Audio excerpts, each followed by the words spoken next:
Oh, goody, goody, here it comes. Welcome to the Cinema Psycho Show. You are interested in the unknown, the mysterious, the unexplainable. That is why you are here. Oh, my God, don't stop now! With your hosts, Brian, John, and Elaine. Welcome to the Cinema Psycho Show, the madhouse for film freaks and film fans of all types. I'm your host, Brian Connaughton, joined by my fellow co-hosts and filmmakers, John and Elaine Woolscroft. Stabbed in the neck, stabbed in the face, shot 6 times, shot 6 times again, shot in the eyes, blown up, shot multiple times, buried into a hole, blown up, shot again, covered in a net, beaten with a pole, then beaten by a pole by Paul Rudd. John, no one wants to hear about how your weekend was. You forgot beaten by Rob Zombie. Twice. Oh, we're not talking about Rob Zombie. Well, I got through Halloween 1 through 6 of all the ways that they tried to murder Michael Myers. See, I thought you were shit. just talking about your recent plans. Beaten by Paul Rudd. By the way, which is so weird. That's how they killed him off in Halloween 6. He's just beaten by Paul Rudd with a pole. Just go fuck yourself. Just go fuck yourself. Well, contractually, Michael Myers can't die. That's Of course actually was not. written in the contract. Oh, really? Oh. Yeah. He can't die. Ever. Yeah. So when you chop his head off, you better have a way to write yourself out of it. But, Oh, okay. well, hey, wait a minute. What episode are we on Yeah, here? we're on episode We're getting ahead of 117. ourselves, as always. We're on episode 117. We're back again. We said that last time. We said we're back, guys! We're back. Yay! It's fine. But You know, for things real, got complicated. Things did get complicated. Everybody. Halloween got complicated. October We're got back. complicated. Elaine and I had the enjoyment of being actors in an amazing film You are jumping the gun. directed by an auteur. You're jumping the gun. You're jumping way into the news bit. This week's episode is going to be about Halloween, the franchise. Kind of a retrospective on it. And yes, we are completely taking advantage of the fact that the new Halloween is out. So, No. yeah, Wahlberg. So yeah, this is going to basically be a breakdown of the classic series, right? We're not talking about the Rob Zombie remakes. Yeah, we're not the Rob Zombie remakes. We're not talking about the new one, and we're also skipping 3 because We did do an episode on it. Yeah. live. This is kind of like more of you could almost call this even a Michael Myers episode. Yeah. And if you want an episode on Halloween 3, you check our archives. We have a whole damn did. episode dedicated to it. We did that live. That was fun. And Rob Zombie's Halloween, we don't need to talk about that. Nah. It's just it's that dark time, the before time, the long ago. But yes, so why were we gone? That's our news bit, right? Because I think last episode we got real heavy, real deep, and I think now is the time to get kind of fun.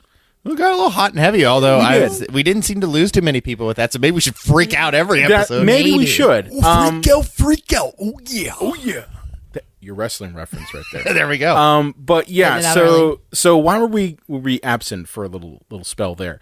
If you listen to us on other podcasts, like we were featured on Marta on the Move, I had made mention of a short film that I was working on, and I think I posted a couple pictures on the Instagram page of the short film that I was working on, which you guys were in. You were the stars.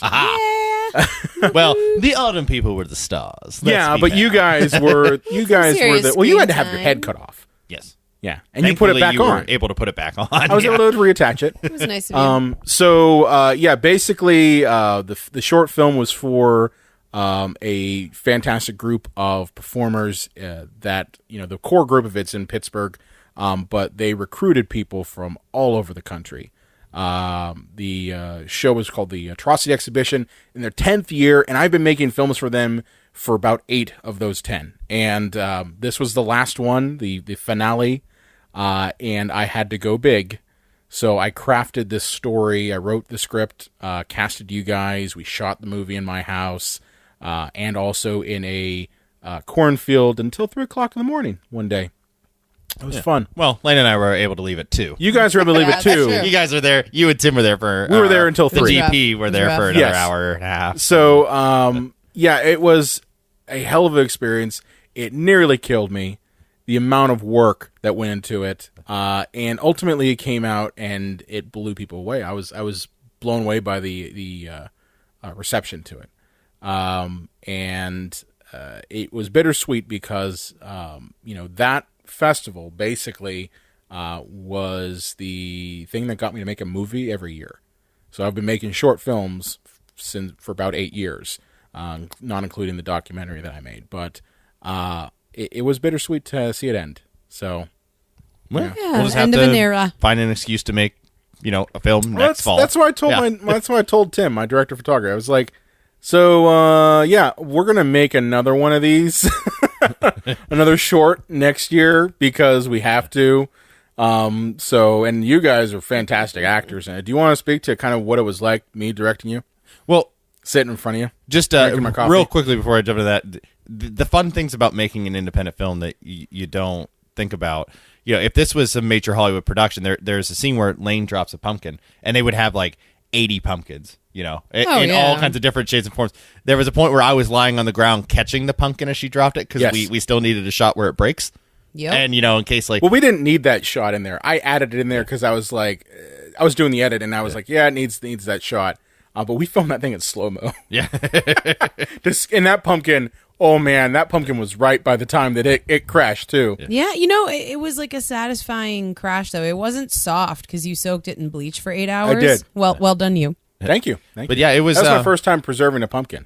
You did good. Yeah, but you're an actor's director, I would say. Is that what I am? Yeah, because it was very easy, to work with that and and to take your notes because when you're on set, you're a professional no matter what, even if the director's a real ball buster, you get through it. But that was probably one of the easiest times I've had doing acting for a film, but also not in a way that like was hurtful to the film. Yeah. So Yeah, well, what I liked is that, you gave us the script, and what was on the script is exactly what you intended to shoot. You sometimes see people change that at the last minute when they get to set, and everything that you wrote was exactly what you wanted, so.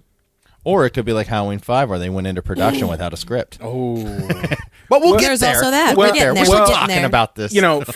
For me, we were in the same classes in grad school, and we had similar things. So, for me, I look at it, and I've done film acting, so you're absolutely right. I do know where you guys are coming from, but I think the difference, and this is something that I always learned, while working on movies, is to let actors bring the performance to the table, not let the director direct the actors too much. So, like, you notice this. I didn't tell you, hey, do this like this. I said, here's where you're at. Here's your emotional state. Here's where you are at this point. I said, you're an asshole. I said, your character in the movie is... Typecast again. No, but... but you know what I mean, right? Like I basically told you, I was like, hey, this is your character. The character is very much you already. That's why that acting work. I cast someone who already has those tendencies. But I said, you love Halloween. You're, this is kind of like your Christmas. You love tricks. You love to play tricks. You love to joke. And, Lane was kind of like the butt of every joke. And she's just tired of the shit. She doesn't like Halloween that much. It's kind of That was just a hard for bore. me. That was I know. that acting I know. part That was hard. It was hard. But I mean, you were able to bring it. And even the point was like, I heard people in the audience say, why is she such a bummer? Like, Your character was... But well, like, she had to put up with me. That's probably that's the way I looked at it, is that. But the point is that I didn't tell you, act... Like, I hate it when people were like, oh, yes, act sadder. Faster, more energy. The George Lucas school. Well, what does that mean? Yeah. So if you notice, I told you this is the situation you're in, not necessarily act sadder. The only time I did that was with the voiceover stuff, because you kind of have to do it. Yeah. But I said, hey, act more sinister. But you gave me what sinister was. Yeah, it was fun to see the scenes I hadn't seen yet. Seen. The scenes. Yeah. Because there were days where I just wasn't on set, and Lane and I, we were in the bulk of things, but then there were the other scenes where I was like, oh, cool. Look at that. That's neat. It's so Look cool at that how room. everything Yeah. came together. Yeah, definitely. Yeah, it was fun. I mean, honestly, a lot of that goes to, the executive producer, Macabre Noir, who, with her group was able to craft amazing costumes. Oh, yeah. I mean, for she's the just autumn amazing people. anyway. She is. Can we have like a mini love fest for Macabre? We can. She's incredible. We can. I love She's her. amazing, and it is very sad that festival is now done. So, I mean, this means something else is gonna well, that's the cool thing. is gonna happen, right? I mean, I know they have the store. Well, and everything, they do have the Weeping Glass, so I mean that there is that. I think they just need a break, and I understand that. Totally, You I do get anything for a decade, and eventually you're going to need a break. So my hope is that they come back with something bigger and even better, and that they call me up to make the movies, because I like doing that. Well, Brian, if people want to see the Atrocity Exposition now that it's over, there's a documentary out there, There right, is. that they could see. Well, there is, and it will be. So I've had people ask me, Brian, where's the documentary to it? And because I did make a documentary. So here's the deal. I can't release it yet because I want to put it on Amazon Prime. That's the goal. I can't release it yet because when I filmed it, I captured the background music to the performances. Okay. The problem with that is, for a live performance, that's fine, because most venues actually have like a license to that music. They can play it, no big deal. But if it's recorded and it's distributed, that gets into the could get sued area.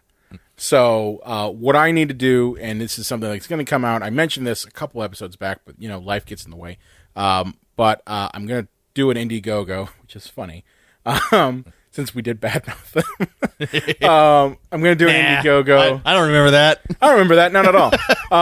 I'm going to do a crowdfunding campaign to raise money to hire a composer, because, if I can replace that music, then I basically won't have any barriers, like licensing, things that could get me, in legal trouble, which I don't want to get into. So that movie will be out. It will be out. Do not worry. And I plan on putting it on Amazon Prime so everyone can see it. Because, it does break down the entire show. It brings that down from a show at their 5-year mark, and really gives you kind of a behind-the-scenes look at who these people are, how they came together, and just what they bring to the table. So it will come out. If you want to see the movie, I won't have it online yet. Film festivals have a stick up their ass about movies being online. I don't know why. It's the internet. It's the 21st century. Get the fuck over yourself, honestly. But because of that, I can't put the movie publicly online. So I'm going to try to figure out a way that maybe I can get it to people who subscribe or people who contact me directly and say, hey, can you watch it? We'll see. We'll figure something out. Slide into those DMs, baby. We love it. So the movie will eventually be online, probably once the festival run's done. For everybody to see. But I thought maybe it'd be cool. Our news bit basically be about where we were at. Yeah, it was a cool project, and it was you fun guys to be were on awesome. set again. You guys are fucking awesome. Yay, and we're going to make glad. your movie next. Yeah. Your movie next. What's your movie next that you want to make? Well, Can you talk about it? Well, are we doing the Arbor Day or are we doing the Easter Bunny Killer? I don't know. I think Easter Bunny Killer would be funnier. It has I'm a like ring to so it. weirdly protective of it. Like I want to be like copyright patent pending. I don't know. I feel so weird about it. This is why Lane's the producer. Someday we will do a feature of it, but we're going to do kind of a behind the scenes making of short that you would get like on the DVD of it without But it it's like even a being a mockumentary. real film. Yeah. So I don't know. I might even just write like the actual outline of the feature so we actually will know what we're referencing in the making of a film that If doesn't anyone exist. has a bead on an Easter Bunny costume, please contact us at cinemapsychoshow.com. Yeah, we'll probably need like 5 or 6 because we'll have to have one that's covered in blood, one perfect one. We'll just cool cat this shit, We'll cool cat this shit. We'll just have the one thing. So for the Easter Bunny's mom will just put eyelashes yes, on. absolutely, Cool cat, yeah. absolutely. Why not? Why not? So yeah, it was awesome working on it, and it was an amazing accomplishment. Which is easy for me to say, being your co-host, sitting here next to you. And you could in it. You could tell me it was complete shit. Yeah. Fuck you. I'll never work with you again. But no, it was very amazing. Thankfully, and I'm grateful to have been a part of it. No, you guys were awesome. Sweet. But now that Love Fest is done, let's get on to some murdering. So yeah, we'll get on to one love and then about 7 shits. Oh my! I mean, that second shit was not that bad. Yeah, it was like it at least came out quickly. It was kind of just a quick sloppy one. It wasn't the one that you literally are downing Pepto as you're shitting. The 4th one was diarrhea. The 5th one was water. The 6th one was blood. The one with Busta Rhymes was just like blockage. I don't even know what you're talking about, Buster. I don't. That never. That's not even real. That's not a real. Thing. That's not a real thing. Trick or treat, motherfucker. Oh my god. Yeah. What? What happened? Okay. Yeah. I just blacked out. It's we're fine. talking about, the Halloween franchise, and if you skipped our news bit and everything, shame on you. But, we're going to be talking about 1 and 2, the original 1 and 2. And It's sad you have to say that. we're skipping over 3 because it doesn't have anything to do with Michael Myers, and we have a whole episode on it. We're in 4, 5, 6, the water one, and Resurrection. Which one's the water one? H2O.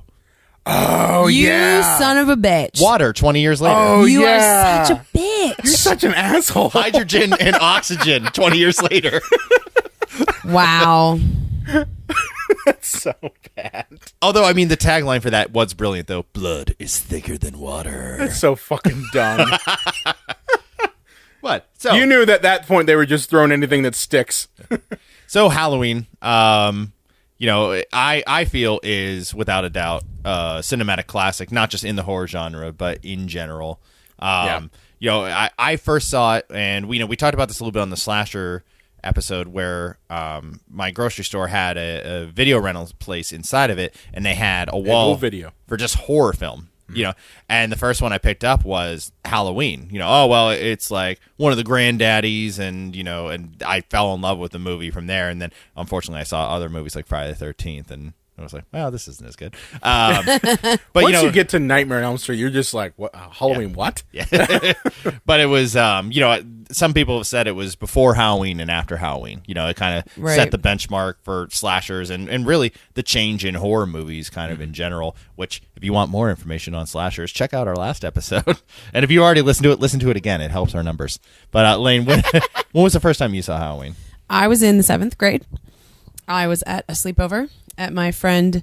Her name's so fun. I was like, do I want to say it out loud? Say it. My friend Jen Linsalata's house. That's like the funnest name ever, isn't it? Now give her address. Nope, not gonna do that. Address, social security, blood type, semen sample. But it was a number of us. We had a really fun sleepover. It was one of the classics with junk food and pizza or whatever. And we Talking watched about boys. probably. I don't remember. But you guys are so nerdy right now. But yeah, so we Were you playing Mystery Date? I know we rented this, and Mystery Date's from the 50s, motherfucker. No, but didn't they have the cell phone one, where you called oh hey? No, it was called Girl Talk. Oh my god, yes, that one. It was. Let's call Chet. Hey, I like you. Yay, I win. Yeah, that's not teaching women the wrong thing about not at anything all. or anything. It was the 90s. It was the 90s, he says. It was terrible. Jesus. Anyway, you guys completely derailed this. We Sorry. did not play any of that stupid shit. But I remember we watched this movie in her living room. We set out our sleeping bags in the living room. And we watched this movie, and I remember the first thing I really loved about it was the soundtrack. Oh yeah. We'll get to that. The score was the first thing because, it's weird, I've always loved film, but when I was young, I was easily fooled by it. Mm-hmm. And this was the first time when I was like, this movie wouldn't be as scary if that music wasn't there. It wouldn't be as exciting. Well, interestingly enough, John Carpenter showed a cut of this movie to an executive that, yeah. without any music, and she said, this type of movie doesn't scare me. This is garbage. Why would you even bring this to me? And he scored the movie and came back, and she said, this is one of the scariest movies I've ever seen. But that's the thing a lot of people don't quite get is that horror's built in the sound design. It's it really is. Soundtrack. And, with Carpenter's score, it's ridiculously simple. Oh, yeah. You know what I mean? Minimalist score. It's extremely minimalist. You compare that to, the gothic horror of, Hammer and some of the movies that preceded it, and you're just like, this is ridiculously simple, the type of score it is. But it's each one of those score bits highlights a certain point, and also it picks and chooses what points to highlight. The absence of score is even more terrifying. I was watching, this was probably about a year ago, I was watching a YouTube video in which they had talked about how horror movies nowadays really kind of hit you over the head with a score that honestly is kind of overkill. And they compared Halloween, where you would have the build up and then the boom with a modern horror movie. But with Halloween, they showed a scene where the sheriff kind of jumped, accidentally, scares Loomis. And there's no score there. Whereas they said, if you were to try to make it a modern horror movie, they'd have that build up and like just loud The jump noise. scare noise. The jump scare noise. Yeah. And they were like, the nice thing about Halloween is that they picked and choose when to have that jump scare. So you weren't really like waiting for it, So when did you see this movie, Brian? When I saw, I think I saw it in 6th grade. And it was mainly because of the fact that people in my 6th grade class, one person I know mentioned that they loved Halloween. And I was like, well, I'd never seen it before. My mom was a big fan of it because she saw it, back in the theaters. So when I asked her about it, she's like, oh, man, you got to watch it. So we watched it.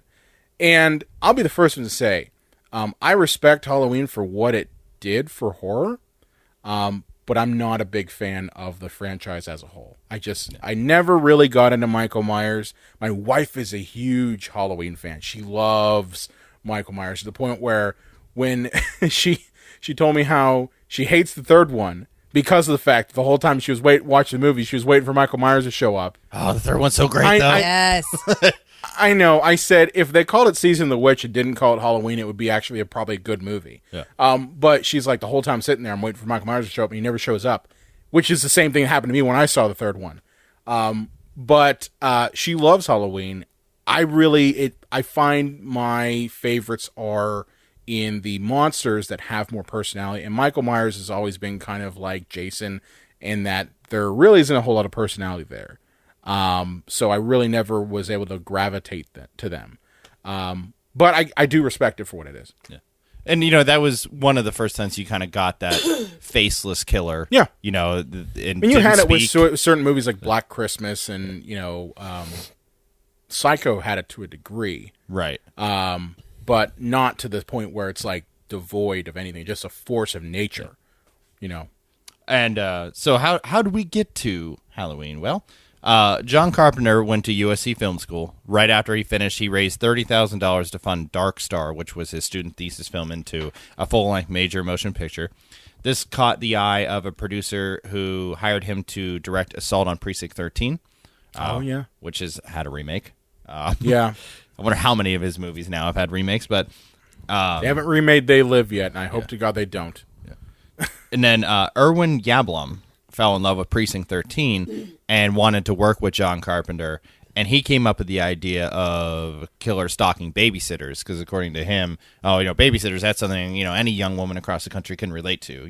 They've all babysat, or young kids have been babysat. So it's like, that's it's a license to print money. I think it also too, like at this time, you had a lot of movies from Canada and Europe that were basically setting the groundwork for Halloween.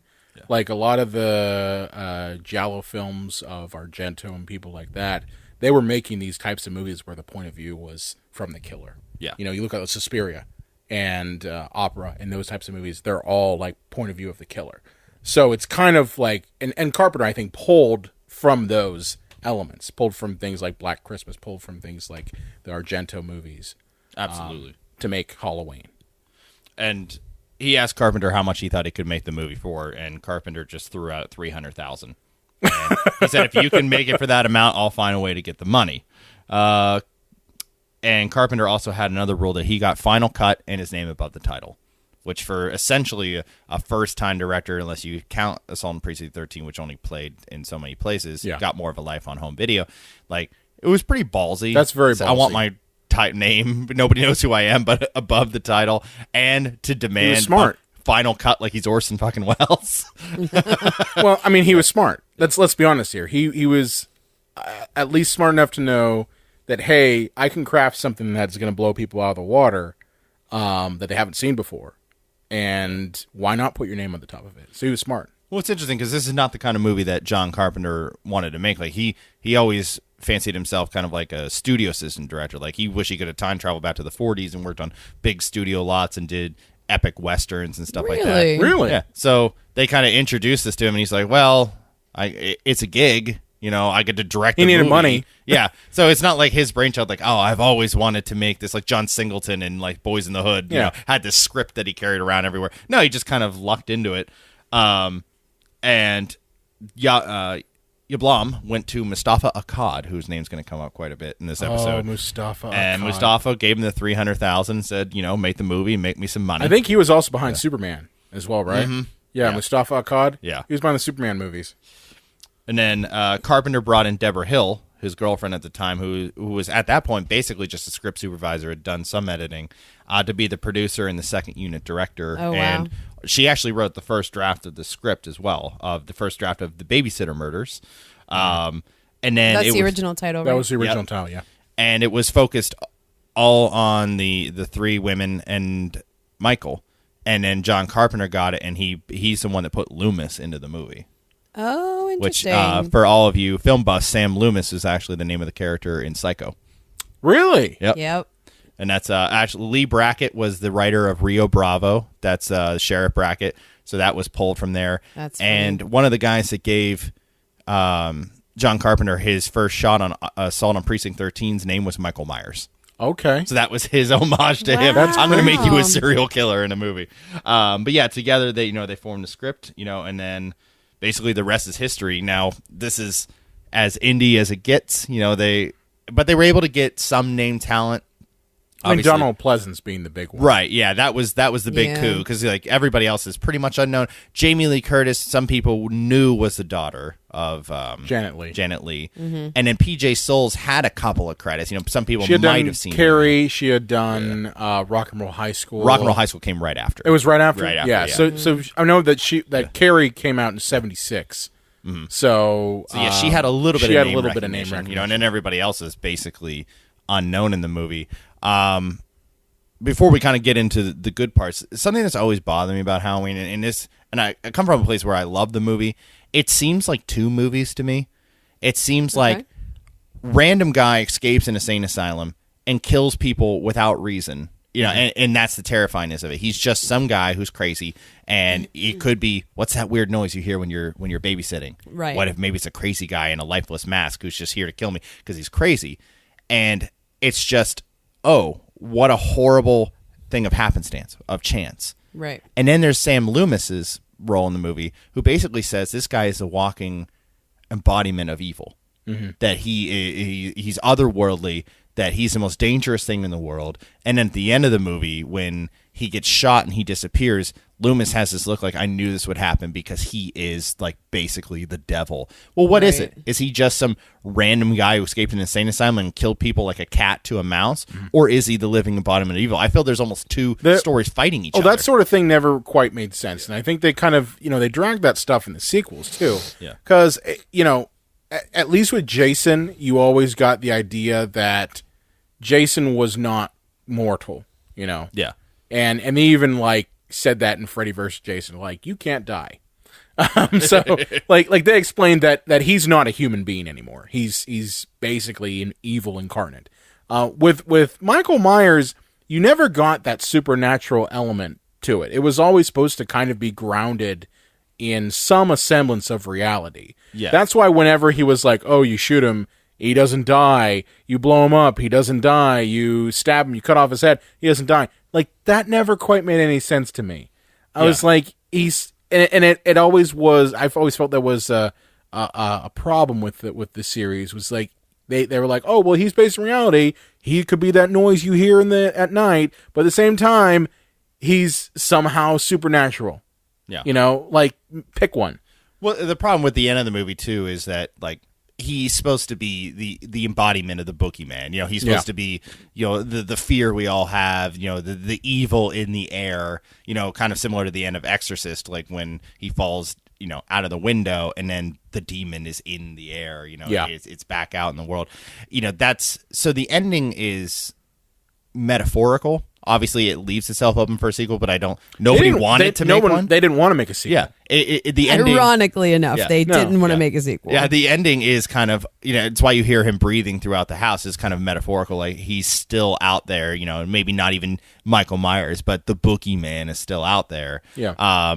But basically, you kind of have to admit at that point that if you do take it literally, he was shot 6 times, fell out of a second-story window, just got up, went down the street. You know? Well, it's a shame because, you need that if you're going to have him keep coming back for movie after movie. But the idea that he's just some rando and like it could happen to anyone at any time, that's so much scarier than he's the embodiment of evil, because the odds that you will come face to face with the embodiment of evil, that seems unlikely. Yeah. And people blame the second one for like, really amping that up. But this movie, I mean, that's all Donald Pleasance does is talk about how... I will say, Donald Pleasance is like Shakespearean and the second and fourth one.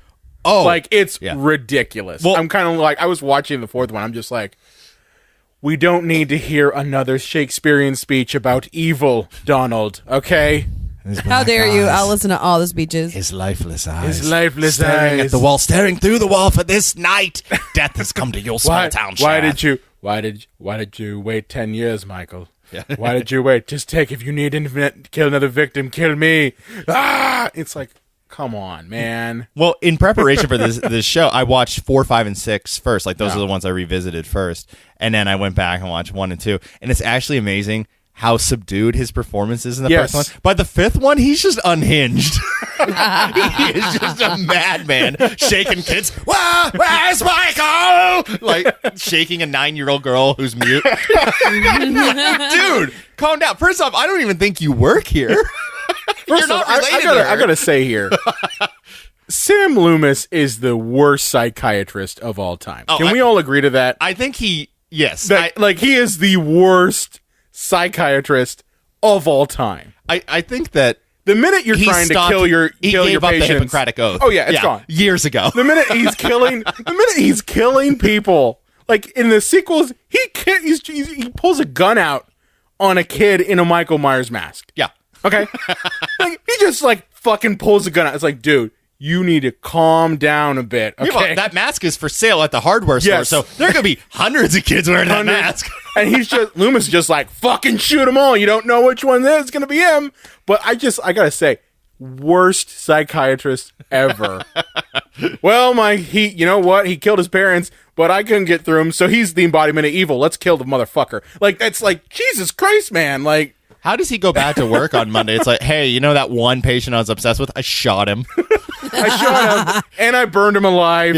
And, I saw him again 10 years later. But, one of the brilliant things about how John Carpenter used the budget on this movie is one of the things that he really wanted to invest in was the Panasonic lenses, which were the best lenses he could. So smart. That's something that transcends the technology, He picked the editing lab that had the best sound stage that he could. Also so smart. Yeah. And the money on Donald Pleasance, which he originally wanted Christopher Lee, but they said, if you do this, everyone's going to think it's a Hammer movie. It's going to be a Christopher Lee movie. Yeah. At that time, you pretty much, Hammer had the market on horror, at least in the Gothic classic sense. But absolutely. So, that somebody had remembered the Charlton Heston Western where Donald Pleasance was the villain, and they said, "Oh well, what about Donald Pleasance?" And he's, "Oh well, see if he's interested." Yeah, but yeah, and even more than that, I think what worked so well for this film was that for a new filmmaker, his control of the tension of the scares was just brilliantly done. Because this film could have been garbage. Oh yeah, in the wrong hands. But the way that they build the tension and fear in this movie, my favorite shot in the whole series, but especially this movie, was when he does the sit up, from the bedroom, and then she goes down the hall a little bit, and then they do that dimmer switch where they turn the light on. You suddenly see his mask in the doorway before he attacks her. Exactly. That's just, it's brilliant. Textbook how you build tension and fear. My favorite shot, and it's because of how unconventional it is when it's daytime and you see Michael Myers right in front, like right there by the bush. Yeah. And you're just like, the fuck? Like, 'cause it's so unconventional, but it's terrifying because what it's saying is like, it's not just dark, is that he's going to get you. He's going to get you in the middle of the day. He's going to stalk you the entire day, and then he's going to get you. Like, that right there was terrifying because of the fact that it's fucking bright, middle of the afternoon, and there he is in a fucking creepy mask stalking you. That was terrifying. Yeah. And this film is so simple. It really seems strange that I can just sum this movie up as this. A guy breaks out of an insane asylum. He's being chased by his doctor. There are 3 babysitters that he happens by happenstance to come across, and he decides to kill them because that's all he knows how to do until the last girl, and then the doctor saves the last woman. Yeah. That's the whole movie. Yeah. Pretty much. I just summed up. It's not a complicated plot. No, and there's a brilliance in its simplicity. Yeah. And just a quick note, Laurie Strode is not his fucking sister in this one. That's something they came up with for the second one. Yeah, they made that up to kind of give them a reason to keep coming together, I suppose. Which is brilliant for this movie, because the only reason that he kills those people in the movie is because he happened to drive by, and Annie, who needs to like watch her mouth, she does, yells at him, and he's like, I'll kill all you people. Okay, fuck you. I'm gonna kill you later. I like to kill tonight. people, so I'll kill the 3 of you and your Killing boyfriends. is kind of my thing. Yeah.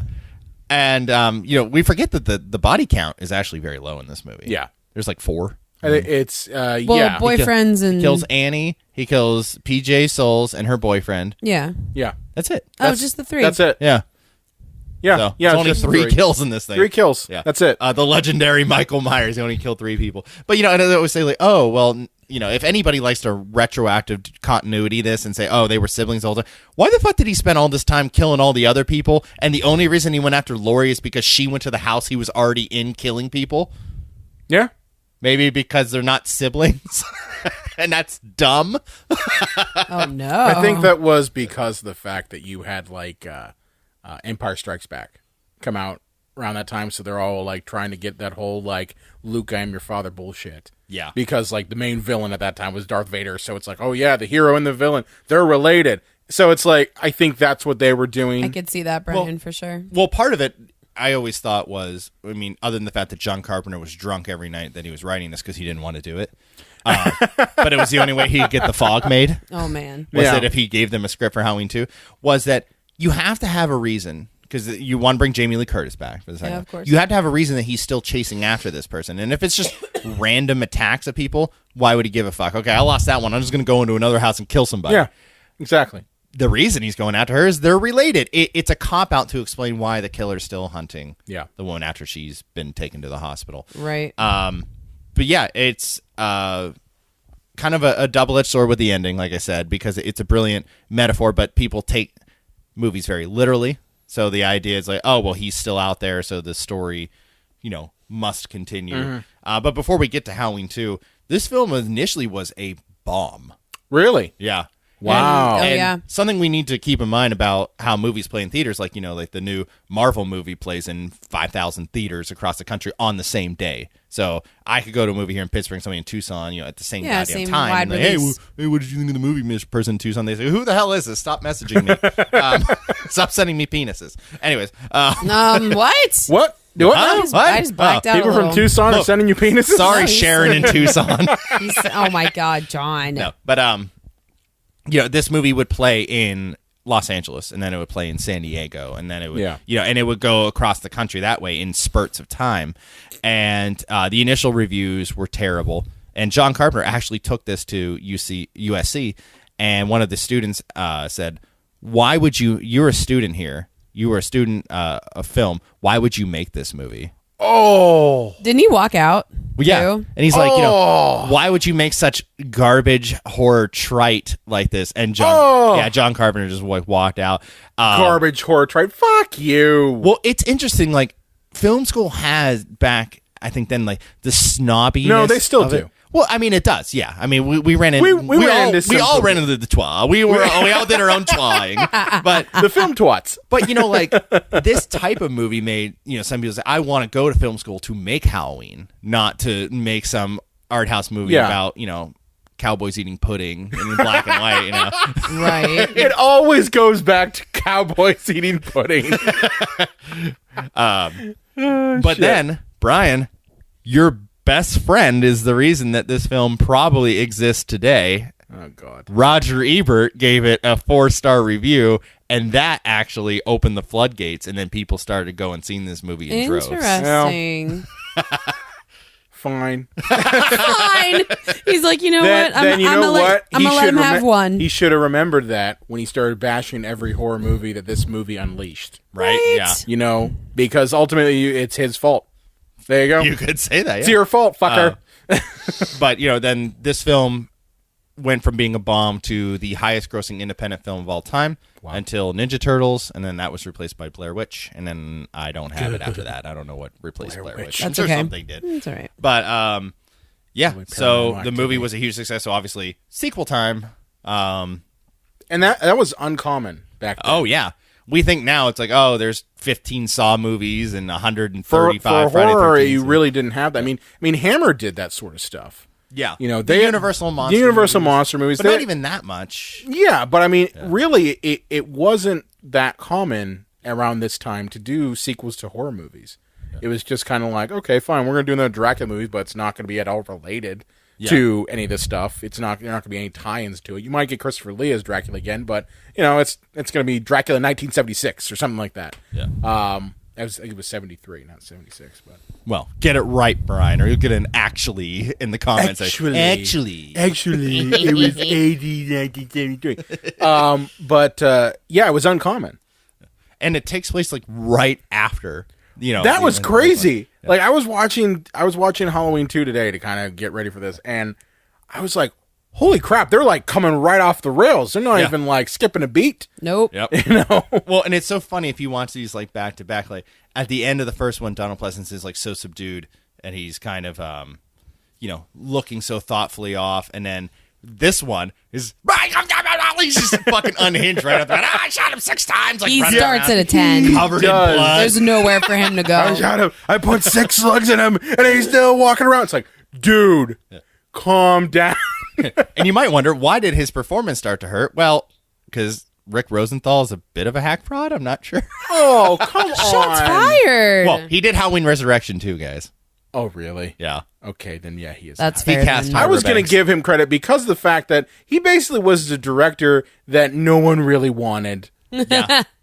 John Carpenter didn't want to do it. Tommy D. Walsh, or is it Lee Walsh. Tommy Lee Walsh didn't want to do it. Yeah. So it was just like, oh, well, how about we get this guy who did television, who's never directed a film before, how about we get him to do it? And he ended up doing it. So, Well, he had a sneaky in. did he have a sneaky in? He had the same agent as John Carpenter. Ah. And he said, look, Carpenter's probably going to get like 100 offers now. He's probably going to pick like one of those, and then the other 99, I can just pitch your name. And they said, oh, Halloween 2. It's like, oh, yeah, John's out, but I have this guy named Rick. He's really good, and you don't have to pay him much because he's right out of film school. You should take a look at this guy. I'm sure John would want it that way. And John's just sitting there drinking his 12-pack, writing the script. Yeah, whatever. I mean, do He's we like, have I just want to make the fucking independent confirmation that he drank that From much, John Carpenter. Oh, Okay. yeah. He did. drank a 12-pack a night writing the script because he hated himself. Okay, that's fine. I mean, that's sad, but I mean, at least it's just true. Whatever. But I mean, to give credit to Rick, he definitely followed in the same style as Carpenter for 2. They say Halloween invented the slasher genre, but to me, while it doesn't follow a lot of the conventions of a slasher movie. This one just goes balls to the wall with slasher shtick. Keep in mind, It does. what year did this come out? This came out in 1981. Yeah. Okay, so this is after Jason has come out, right? Like Right. Friday the 13th, I think was what, 80? 80, yeah. Yeah, so they're basically looking at the landscape that they created. Yeah. All right. They created the slasher genre at that point. They created every offshoot of that. So like New Year's Evil and all that other crap that was terrible. Okay, but it's filled with gore and titties. Yeah. Okay, so And this what are movie they? had both. Yeah. But what are they doing? Yeah. They're putting in that because it's a reflection of the genre they unleashed. If you can't, and that was ultimately the thing is, no one's going to be able to match Halloween in terms of style and substance. So let's just go with substance in terms of titties and gore. Yeah. So let's just go with that. Let's just ramp it up to 100, and the kill count obviously is risen Yes. substantially. Nick Castle is not back as the Shape, which I always thought was weird. Why he? I know they refer to Michael Myers as the Shape is just trying to make him seem like this lifeless entity. Yeah. Do you know how long it took me to figure that shit out? That he was called the Shape? Yeah, man. That took a long ass time for me to figure that out. But Nick Castle was out, and just a very interesting fact. Sorry to backtrack a little. There were 6 Michael Myers in the first movie. Yeah, man. Yeah. There was a time. Everybody was playing Michael There Myers. was Nick Castle. He was pretty much every time that there was a full body shot of him walking around. There was a friend of the show, Tony Moran, who was the unmasked Michael Myers. There was a little boy. There was Deborah Hill, who in some of the wide shots actually as a woman played Michael Myers because it was so far away you couldn't tell, and they were doing second unit directing. Yep. So she's like, I'll put on the mask and the outfit. There was Tommy Lee Wallace was Michael Myers when they needed to destroy something because he was the production designer, so he knew how. So he's to like, I know how to destroy break it. Exactly. I think that's so And fascinating. then there was Stunt Michael, who would like fall off the Stunt building, Michael. or get shot. He doesn't have a name. He's just Stunt Michael. And Stunt Michael. In this one, it was played by a guy who has the greatest name of all time, Dick Warlock. What?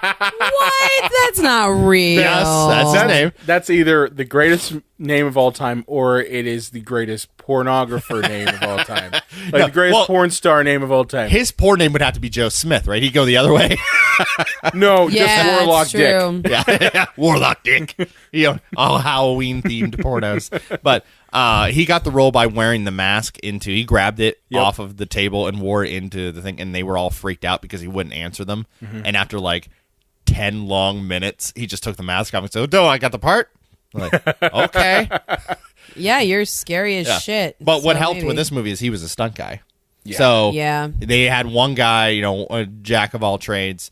So Laurie's in the hospital. They rush her to the hospital after the first film, and Loomis is chasing after Michael, trying to find him. Crazier than ever. Killing Ben Tramer from the first film. The girl that Laurie wanted to have a date with is killed by Loomis. That was that guy? Yeah. Oh, shit. I was wondering who was the guy who was Lord. caught on fire? Yeah. And like, let's be honest here. The deaths in Halloween 2 are like cartoon level. Oh, yeah. Because the thing about this Ben Tramer Ben guy. Tramer he gets shot. Yeah. Okay? He gets shot by Loomis, right? Yeah. Oh, no, he pulls a gun on him. Yeah, but the sheriff stops him from shooting him. The sheriff stops him from shooting him. The deputy's car somehow just, oh, fuck, it's just speeding. If Ben Tramer hadn't been there, that car would still hit that ambulance. Yes. It smashes into Ben Tramer, drags his body into an ambulance, catches fire, explodes, cars flipping everywhere. Deputies coming out going, what the fuck? Yeah. And it's just like, It came out of holy nowhere. shit. So did that ambulance.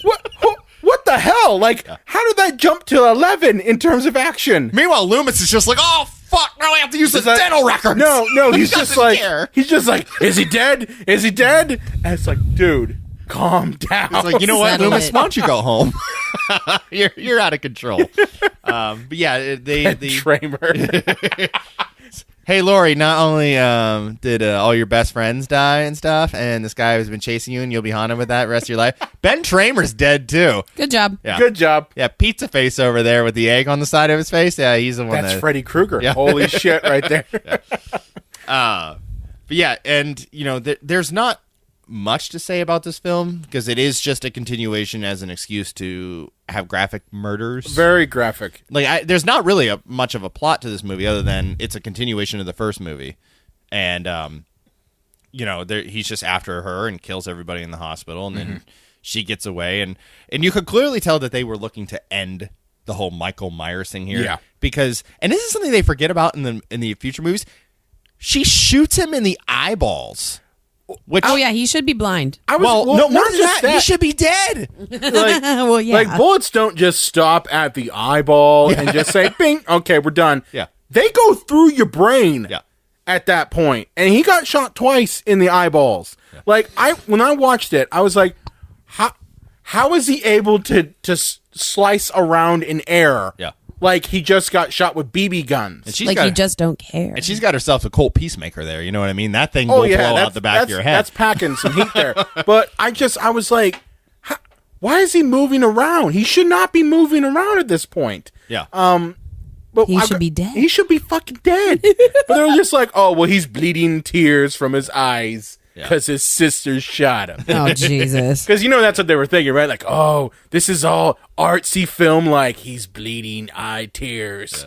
And then Loomis, decides to blow himself and Myers the fuck up, and doesn't even make sure Laurie's out of the room. He doesn't fucking give a shit. Yeah.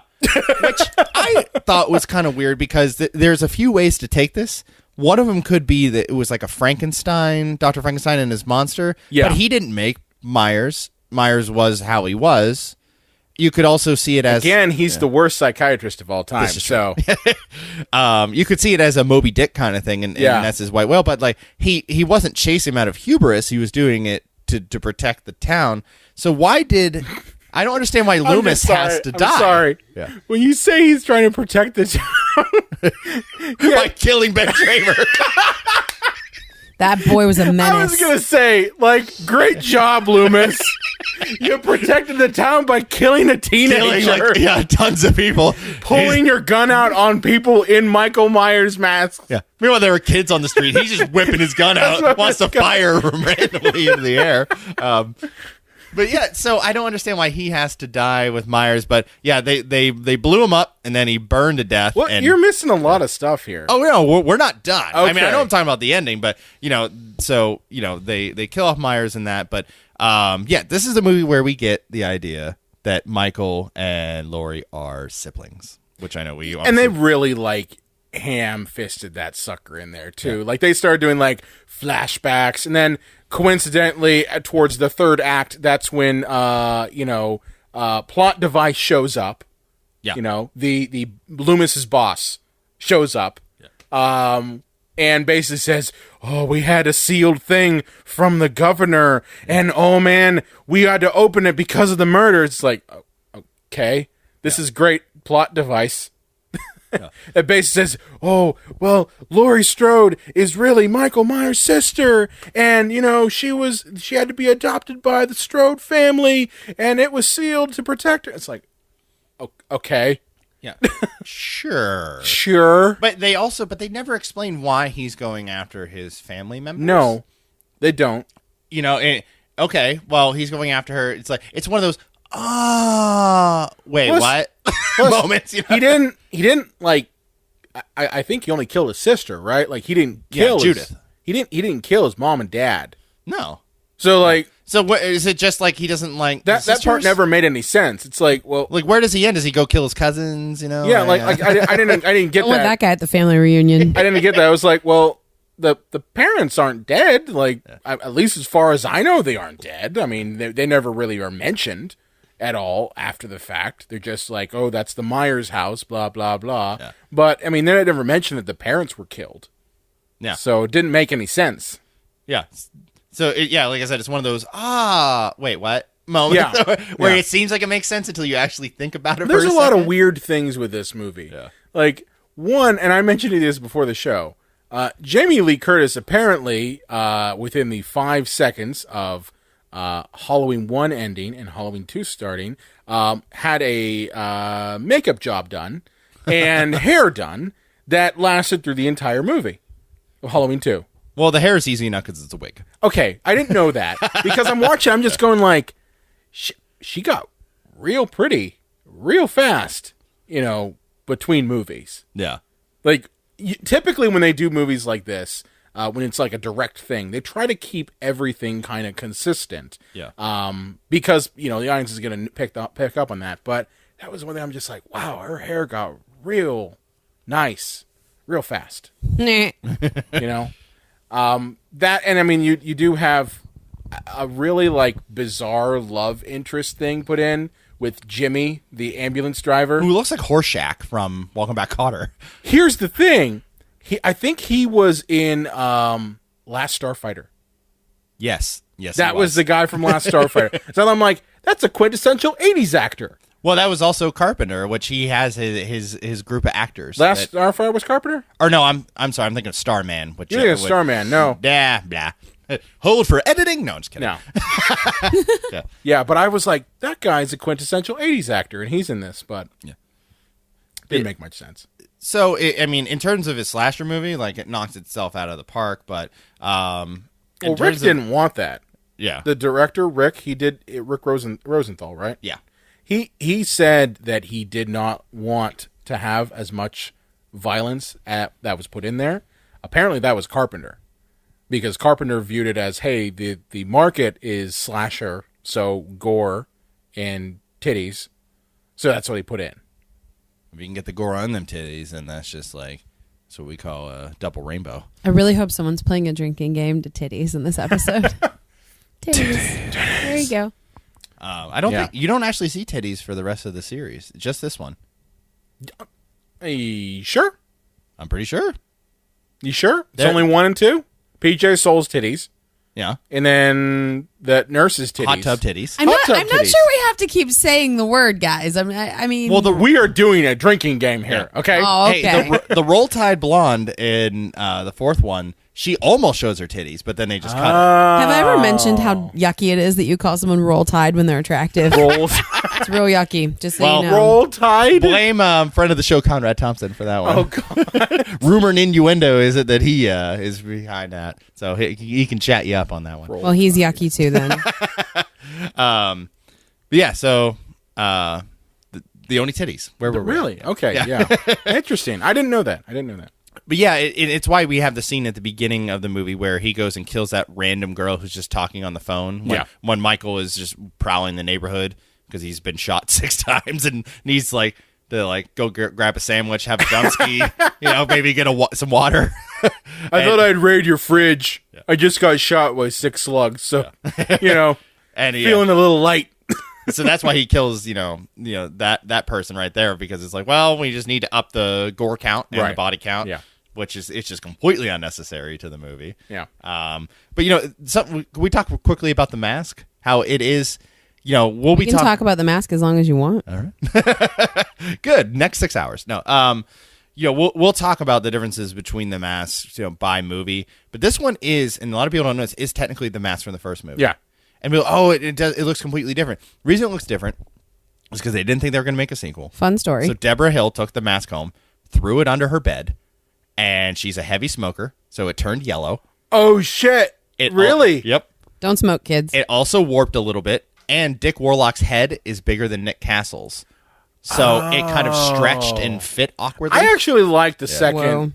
Whoa. I like the look of the second movie's mask versus the first, personally. Really? Yeah, I like it because it's very sleek looking. Yeah. And then it also has that aged look to it. I kind of like it. Yeah.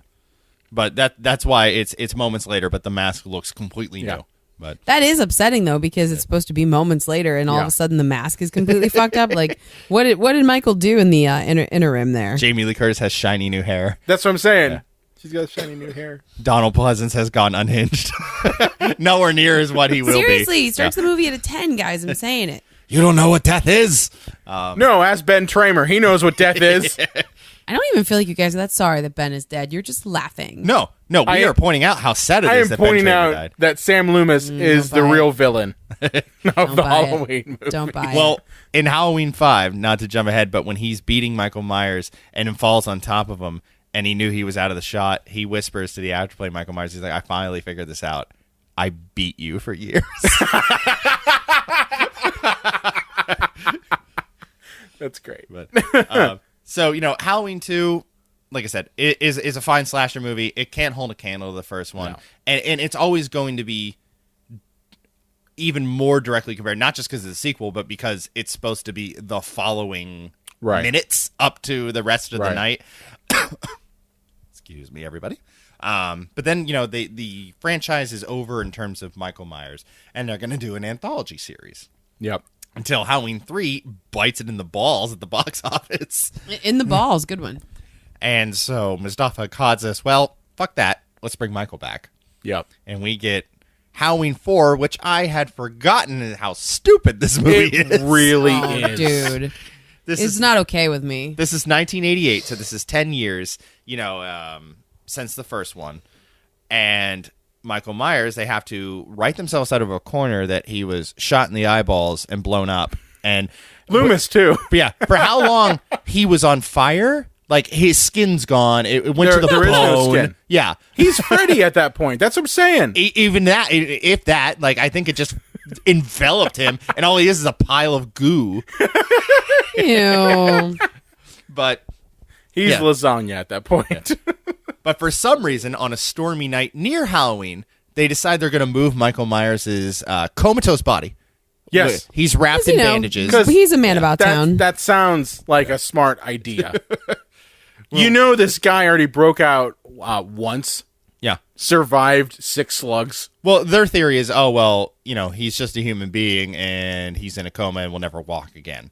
Did they not listen to Loomis for the past 10 years? No, I did. Well, they have to listen to Loomis. They're like, oh, God. No, you know that son of a bitch had literally been, like, staying out. I can imagine him, like, kind of just standing outside of the asylum every single day, being like, you can't let him out. Just kill him. Why are you keeping him alive? Just screaming that for 8 hours every single day for 10 years. Dude might not be wrong. The one day he decides, I'm going to take a vacation for my 10-year, odyssey, is the day they move him. Just don't look at Loomis. He's not going to ruin our Arby's lunch again. Did I tell you guys? I know you're eating your beef and cheese, but did I tell you about Michael Myers? He's still alive in that asylum. Why are you keeping him alive? Kill him. Can I have a curly fry? I have a curly fry that looks really delicious. Why are you keeping him alive? It's like, dude, calm down. Did I tell you how I survived the giant inferno? I only have one little burn on my cheek and a limp and a little bit of a burn on my hand. Oh, we'll get there. We'll get there. But yeah, great job, movie. We get Teddy exposition as they're heading down to go to Michael Myers. Where, in case you haven't seen the first 2 movies, he's gonna just fill you in. Yes, and I almost think that's smart because you don't always assume that, especially with this kind of movie, that people have seen the first 2, which sounds silly. But, like, with horror movies, some people just jump in. I think that's fine. I don't have a problem with that. I just think that there's a smarter way to do it than Exposition Man just showing up. Right. But they're transporting him, and then they happen to mention Michael's niece, and he suddenly comes back to life. So, once again, we're back to Michael kills everybody in his family, which is his niece. So, where does it end? His second cousins... they're all fucking dead. Step-grandmother. They're all fucking dead. Maybe. You think he only escaped the one time on Halloween? No, he's been escaping for a long time. We had to finish off that one half-nephew. That half-nephew, stepson. That Wendy, who got the honorary aunt title, she's dead too now. Gotta kill her. Godfather, godmother, they're all dead. Yeah, so Michael's alive, kills everybody in the ambulance, and then he's on the loose.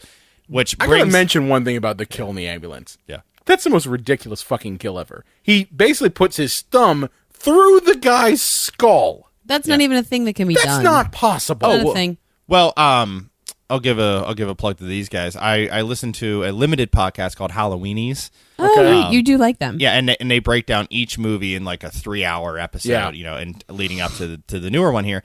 And they point out, they said that this is Michael Myers as Terminator. Yes. Because he is just a killing machine, cannot be stopped, and Monster can of a just human run his being. thumb through people's heads. And that was added actually after the fact. The film, just like the second one, didn't have much gore, and then they went and reshot a bunch of stuff to hype up the gore effect. So originally, I think it's just like he grabs him by the throat or something like that, and they reshot it that he jams his thumb into his head. I just thought that was fucking ridiculous. But Michael's free, so we know that sets off the Loomis alarm. Hooray! And they originally... It's crazy. And the thing is, like, Ryan, it's like you said, like he has a little bit, like he has like an egg on his face. Yes! And a couple of burns on his hand. And well, I imagine what happened was, like, the makeup effects guy was like, okay, so you're supposed to have survived this massive fireball, from the last movie, so we need to kind of make you look like you survived that. So we're going to put you in a bunch of like prosthetic pieces and that sort of thing. And Donald Pleasance was just like, fuck you. No. I think my character would only have a slight burn on the cheek and a slight burn on the hand with a limp. Listen, and you're going to do it. I don't really blame him for that though, because, a couple years ago, I decided to go as, Little Red Riding Hood for Halloween. And Brian, you did my makeup. Yes. And, you can see the photos on my Instagram. And you did an awesome job. And he, Brian made these like 2 big pieces of prosthetic, like claw marks that went over my face and everything. But, as the night went on, I got really claustrophobic. Mm-hmm. And I think people were still at the party I was at. I was still at the party I was at. And I think around like 11:30, I went upstairs and I took it off because it just, you just get claustrophobic after a while. So, I'm I'm sure that whether he knew for sure that that's what was going to happen or not, I still think it was probably a good call because it's uncomfortable. Well, of course not. Well, but practically speaking, it was probably the right move. In the original, in the script, something they didn't film because of budget and because they didn't care. They go back to the hospital the night the explosion happened, and they show Loomis being tossed out of the room. Okay. Let the fire pushed him out before it could really burn him. Oh, it was one of those things. And they just didn't do it, but it doesn't make any sense. If Michael Myers is this nonstop, unstoppable killing machine, and he is head to toe in bandages and comatose, how did a regular human being who's like a 52-year-old doctor who clearly has a bourbon addiction, woof, he gets blown up just as much, but he's walking around. We all think Michael Myers is the villain. Yeah. It's really Loomis. Loomis oh my God. also can't be killed. Fresh truths. Fresh truths on the Cinema Psycho show, guys. But yeah, and then so Michael's back, and they explain that he's burnt, but they don't explain how he has his fucking eyeballs back. He can just see. Who fucking cares? Well, you said you said he's the Terminator. Yeah. Cybernetic eyeballs. We gotta test it on someone. How about we test it on that comatose asshole up at the asylum? These cybernetic eyeballs. Let's give him those. Why not? And it's amazing how he becomes Michael again, because the first place he stops is an auto garage, just like before, so he can get his patented auto garage outfit. Why would he do that? Come on, seriously. Why not just go to the Goodwill and just grab some clothes off the rack? I don't want to hear it. I don't think they'll let him come in. I don't want to hear it. At least with a guy, you can wee in an outfit like that. If you're wearing one piece as a lady man, you are stripping down to the waist and then to the ankles, and then you're going to the bathroom. Slower. No. Okay. And then he stops by the local pharmacy, and thankfully he happens to find the same exact mask. Of course. And choose it and put it on. Well, it's not the same exact mask. No, it's fucking horrible. It's not the worst mask. That'll be number 5. It's still pretty bad. But it is horrible. And I don't understand how you messed that up. I know obviously you need to make a new mold for a new actor. Yeah. But how do you get it so wrong? They really fucked it up. It looked like Michael Myers, that is his actual face, and he kind of got older and became an accountant. A little bit. It's like Michael as sensible dad. That's You're what the not mask actually looks wrong. like. It just, what it looks like? It looks like someone, the director was just okay, so we need to make it a shitty dime store mask because that's what Michael would really grab. It's okay, but you don't really actually have to legit make it shitty. Because if you look in that scene, there's a bunch of really cool masks that are just all there. He could have picked a lot of things. He could have put, you're telling me, they had to have that shitty one in the middle of all those actually cool looking masks? Made no sense to me. I mean, this movie isn't really fair to the screenwriter. It's okay, so you blew him up. He's blind.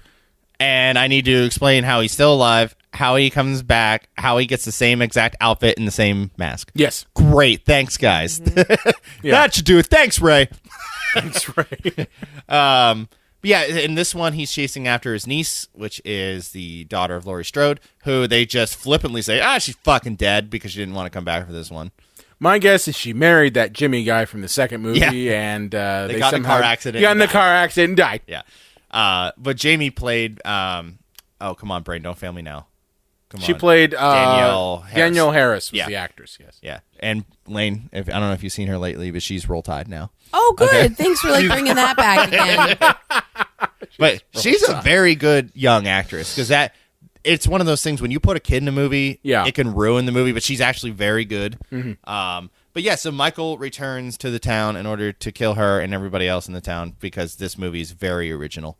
It stepped outside the box and really challenged us with a whole new idea. Let's be honest here. This movie was, we fucked up on Season of the Witch, and we need to redeem ourselves. And all you want to see is Michael killing people. Yes. So here you go. Yeah. Yeah, that's it. There's actually a leaked original script of this online. Oh, really? Yeah, and it was the town had abandoned Halloween, and they were all living in terror. I remember hearing about that, yeah. And, every time that he is attacked, he grows, because Michael almost feeds off the fear of the town, and he's at a drive-in, and for some reason people have guns. So what you're saying is it's Freddy versus Jason. Somewhat. That's basically the plot of Freddy versus Jason. And a little bit of Highlander, because he absorbs all the powers of people that he kills. And like by the end of the movie, he's 11 feet tall. I'm not kidding. This is the original fourth movie script, and they went, you know what? Let's just go with something a little traditional though. Let's just do Halloween 2 again. 11 feet tall. Yeah. Really? Yeah. So that's when you just call the Megazord, and the Megazord shows up and just cuts off his fucking Power head. Rangers. Zordon, Michael Myers. Yeah. But Dragon Sword. Yeah. So yeah, we get a buy the books movie here. Nothing too special except incompetent acting, outrageous plotting. It's really bad. It's just silly. And Michael Myers kills an entire police force in this movie. Yeah. Like the Terminator. Yes. Like he came into the police station, and I'm sure like there's probably like 10 to 12 guys on shift in the room together. Michael kills one of them. You think all the cops have guns, but somehow he still kills 11 of them after they're firing at him. And we just see this, the aftermath of this, where it's like, oh, hey, where's my police force? Well, Sheriff Brackett's son, because the guy that played Brackett doesn't want to be in this one. He killed your entire police force, and he killed the guy at the power station, so he blew out the power. Yeah. All to get to his niece? Dude, you don't... And the thing is, he's only... I know the theory is that he's taking out all the obstacles in his way, but all you're doing is drawing attention to yourself. Is he that methodical? To kill a little girl. To kill a little girl. Like seriously, this is Michael Myers we're talking about here. Okay? He doesn't need to be Pinhead. Yeah.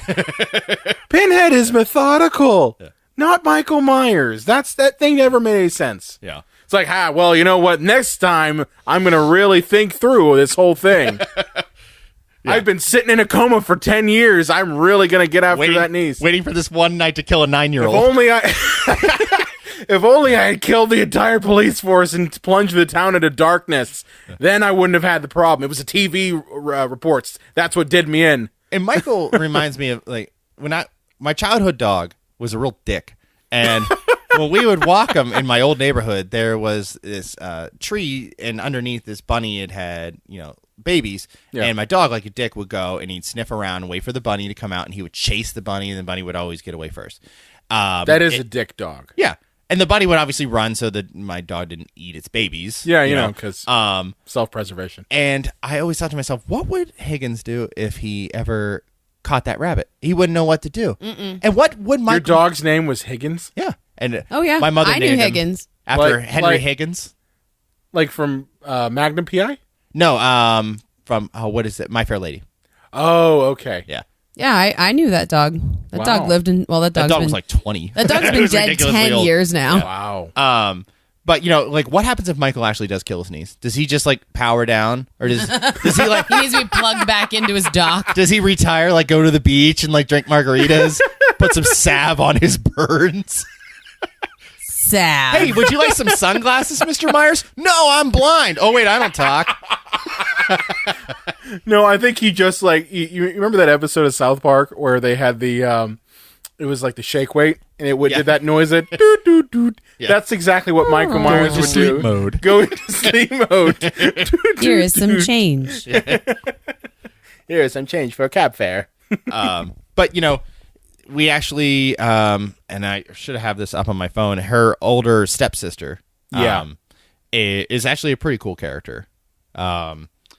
And they threw soap opera shit in this one, though. Yeah, a lot of like boy trouble, and I mean there is some of that in the first movie. No, not really. Nearly as much. Not really. They really amped it up. Well, what helped was Deborah Hill wrote the first movie, so she actually wrote women as they should be. Things that written. women would actually say. Yeah. And not like. And I mean, look, I've seen many interviews with the dude that wrote Halloween 4, and he seems like a nice guy, but he probably like all male screenwriters, including myself. Yeah.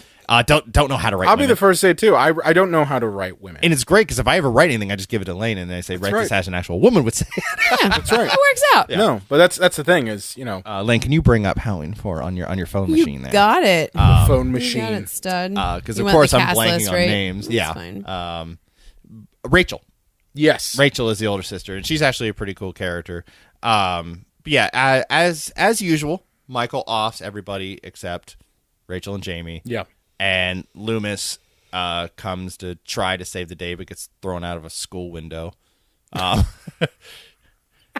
Rachel Carruthers, is that it? Loomis is terrible. Because, like, the thing is, Where is he at? Is he at the school? Let's go to the school. Because Jamie's running, and he's like, "Oh, come here, little girl." Come here, Apparently knows who he I'm is. the hero. He's like, "Come with me. Let's go into your school at night." And she's like, "Oh, God." That's what she looks like now. Yeah. I reached out to you, Rach, and you didn't answer me. Oh, her real name is Ellie Cornell, so maybe that's why she didn't answer. Yeah, I was like, "Hey, Rachel." And she's like, "That's not my name."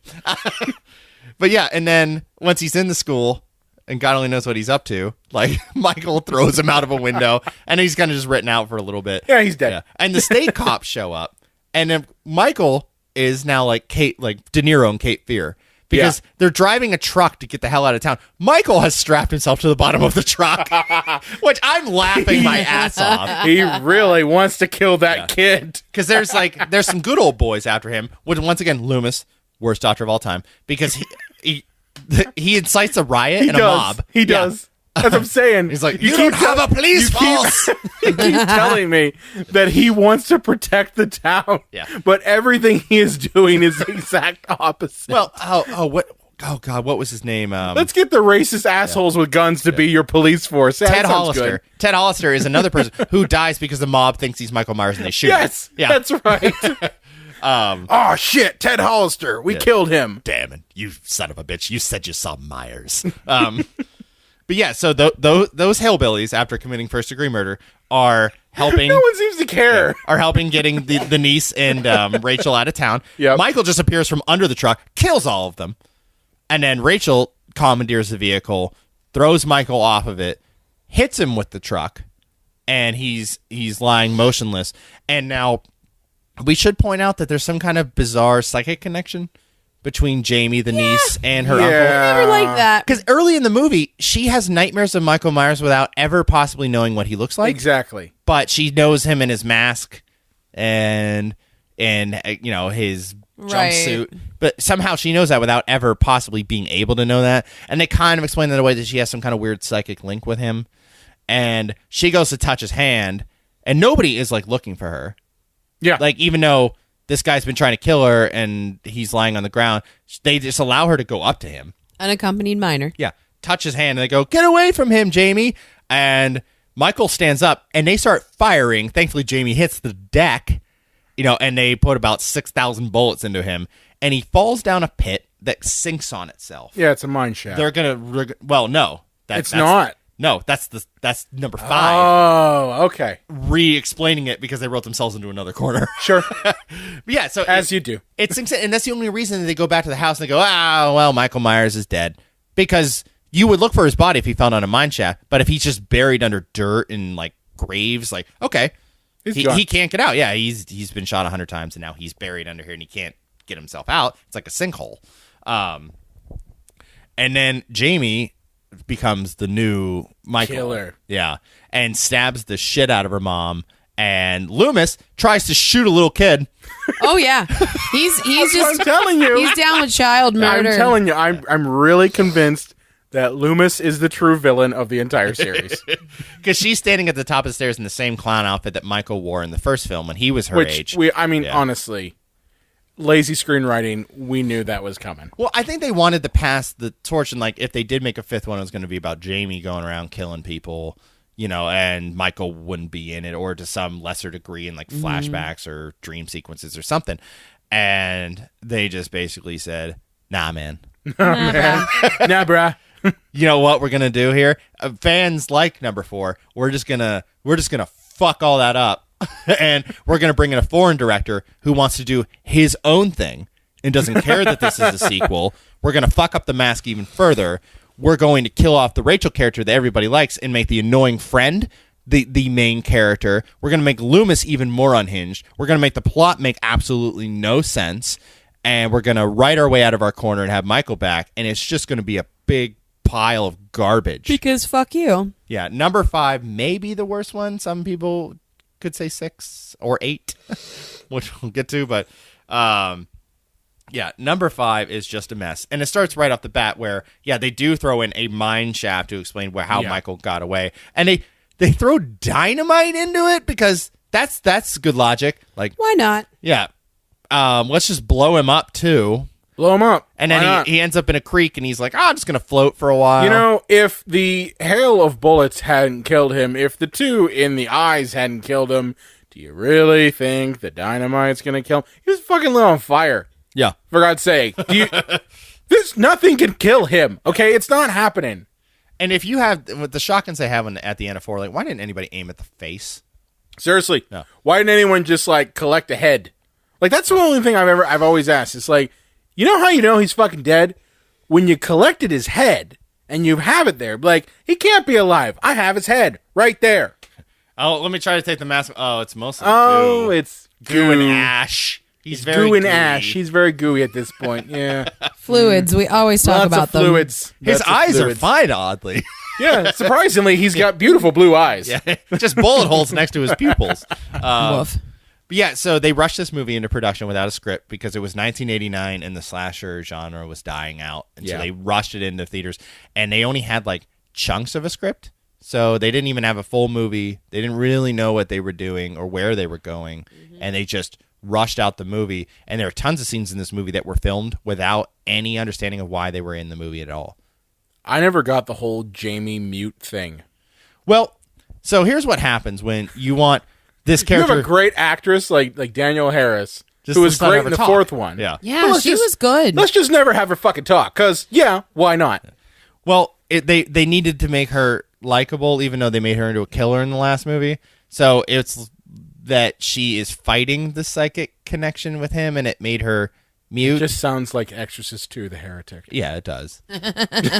And the weird thing is, and rewatching this for the show, there's a point where Rachel, who apparently doesn't give a shit that Jamie tried to kill her mother, And okay. it says, "Oh, mom and dad say hi and that they love you." And I was like, "Wait, mom's alive? How is mom alive? She was stabbed like 14 times." Bulletproof mom vest? Well, stabbed. Or stab Stabby, proof? stabby, cut, Stab proof? Maybe A bulletproof hey, vest you know would what? stop a knife, though, Maybe motherfucker. those scissors were the safety scissors. Maybe. I cut Maybe my they own were hair the with safety safety scissors when I was a baby. Really? I stuffed all the hair under the I'm couch. just saying. Really? I did. My dad fell asleep. My mom was so pissed. I was 3. And then that pile of hair gave me sentient. It could have. My God, this hair has no fucking clue.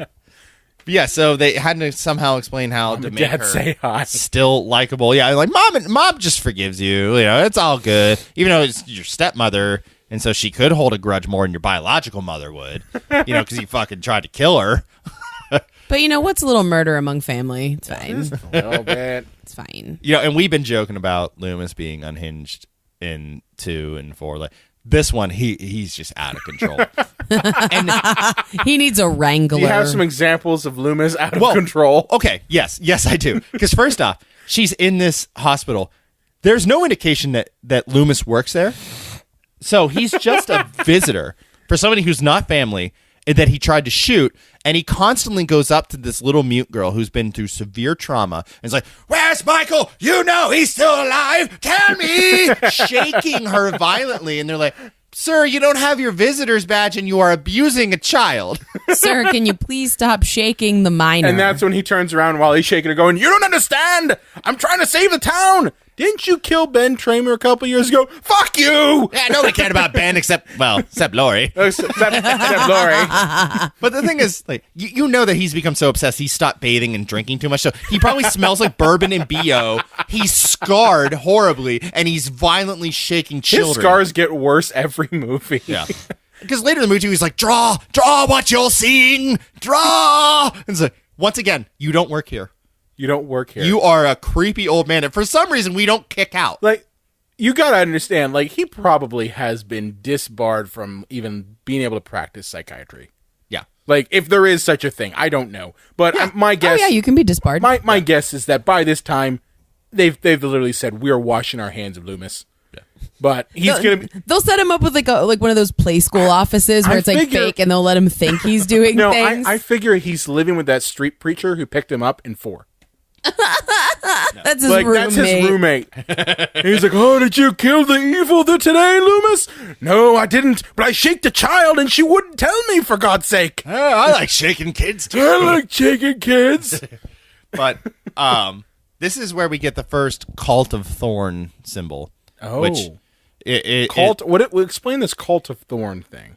Well, I barely know because the movies don't either. Okay. But later, we'll get more into it on 6, the idea that there's some kind of evil cult that's controlling Michael Myers, and it's part of like a Samhain ritual where somebody has to kill every blood member of his family. They mentioned that in the 4th one too. A little bit. A little bit. Because they had the whole like Samhain carved in the schoolhouse, and it was just like, okay. Well, yeah, and some people have called this, or the Samhain in the schoolhouse. That's the second one. Is it the second one? Yeah, it's very confusing. I mean, these movies are so different, Brian. How can you confuse them? Yeah. But this is actually, some have called this the Cult of Thorn trilogy. Some have also called it the Pink Panther trilogy, because Pink Panther movies are The Return of the Pink Panther, The Revenge of the Pink Panther, and The Curse of the Pink Panther, which is what these fucking movies are called. Yeah. Return, Revenge, and Curse of Michael Myers. So they followed the Pink Panther naming schema. At least they didn't follow the Fast and Furious, or your brain would have exploded. Oh, that's no. You can't just even get follow genuinely upset. That makes me that angry. is just mind-boggling how they name those movies. But Too Fast, Too anyways, Furious. don't get me started on Fast and Furious. I know. Or Furious, or Fast 5, or whatever the fuck. Furious 7. Yeah. Or Fury. So Michael Myers a is new lying one. there. He's got the Cult of Thorn on his arm. They even said in the documentary they didn't even know what it was. They're just like, well, we'll figure it out. And some old hermit has just been holding him up for a year, like taking care of him, washing He's him been in so he doesn't Renfield. get bed sores. Hey, he's been in Renfield. Yeah. Yeah. And the weird thing is, So he doesn't get beds. Yeah, because that's his big concern is fucking bed sores. well, and the thing is, he takes the mask off and he might have been like, oh man, this guy is horribly disfiguredly burned. Should I call a doctor or an ambulance or a 911? No, I'm just going to keep him in my bedroom. Like, so my That's question not weird or anything. No, not my at all. question is not did he, but how many times did he sodomize Michael when he was in a coma? Oh, I was just going to say how many times did he like jerk off? Why are you guys so gross? Yeah. And how many times did he like take a semen and like put it on his skin? Like, I'm going to heal you. With Heal, heal, yes. Yeah. Maybe that's how he got his eyes back. That's how. Weird His eye Birdman hole. hermit. Guys, All right, we're getting a little sidetracked. just a Hermit little. But the thing is, if you're the police and you throw some dynamite down a mine shaft, and then you go to that mine shaft and you don't see human remains, and go, maybe he went into this water. Where's the nearest thing to this water path? Oh, there's a old hermit lives down there. Oh, let's go talk to him. See if he's seen Michael Myers. No, they don't investigate. They just assume that Michael's still out there. But whatever. It's Halloween again, so I hope he doesn't kill us all.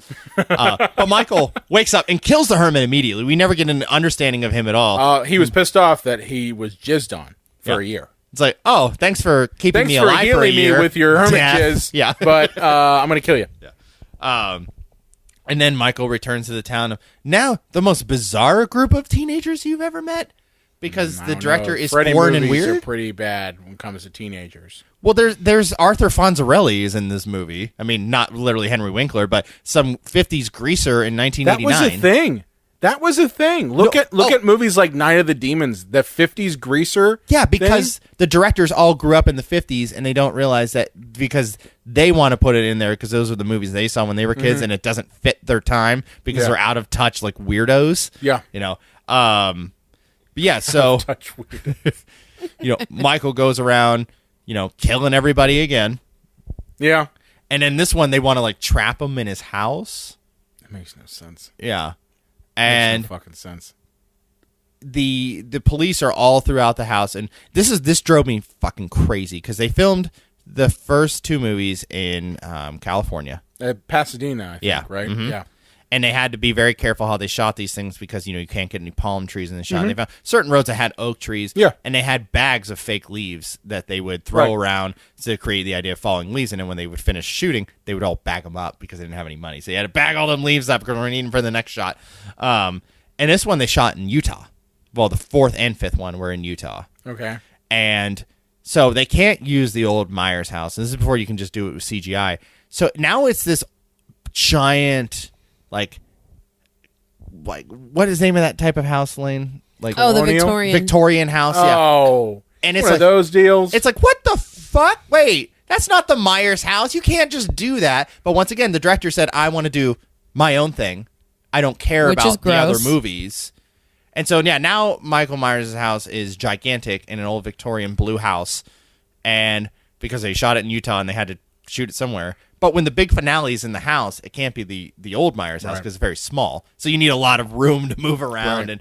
And apparently the Myers family was very wealthy. Yeah. And in the course of the movie, they, like I said, they have hundreds of cops stationed in this house. And then there's a police report. Then they have to leave. And so there's only like 2 or 3 cops in the house now. And Loomis closes the door and goes, "Now you'll come. Now you'll come, won't you?" It's like, wait, he's going to kill that little girl and the blood is on your hands, Loomis. It's like you literally are trying to bait you're baiting the kid. Yeah. The kid has been bait. The kid is bait. Seriously. How again are you the hero? How again are you doing this for the better of the town? Yeah. You're putting kids in danger. You've killed Ben Tramer. Come on, people. Will you look up the best friend in Halloween 4, what her name was? I'm drawing a blank again. Was it She's Tina? horrible. And Tina. Man, you guys have got this by the ass. Yeah, Tina That's is the magic of Wikipedia. Yeah. Tina is the if you don't count Jamie, the female lead in this one, because they decided to kill Rachel off for no reason. Yeah. So the thing is, she's popular. She doesn't want to die. But yet they kill her off, even though they had to pay her the same amount they would have even if she was in the full movie, because the director wanted to do his thing and didn't fucking care.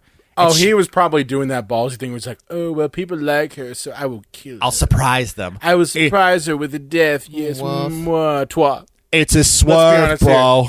Let's be honest here. This guy's a twat. Yeah. It's a film twat. And, like, yeah, she's just killed off unceremoniously with a pair of scissors. They were supposed to originally go down her throat, but she's stabbed almost in the collarbone, which actually wouldn't kill you. But they always say that will, though. Yeah. Like, they're always like, yeah, if you killed right here, well, you're gone. But, yeah, and she's just killed off, even though the fans, she has a huge fan following. The fans love her. But she's killed off, and the annoying friend Tina is now the lead. Don't you hate when that happens? Yeah. They did the same thing in Elm Street.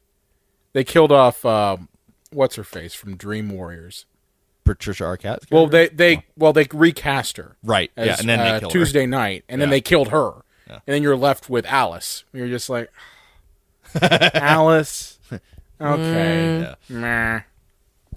But she's the one that causes Jamie to no longer be mute because she sees her and goes, "Tina," but.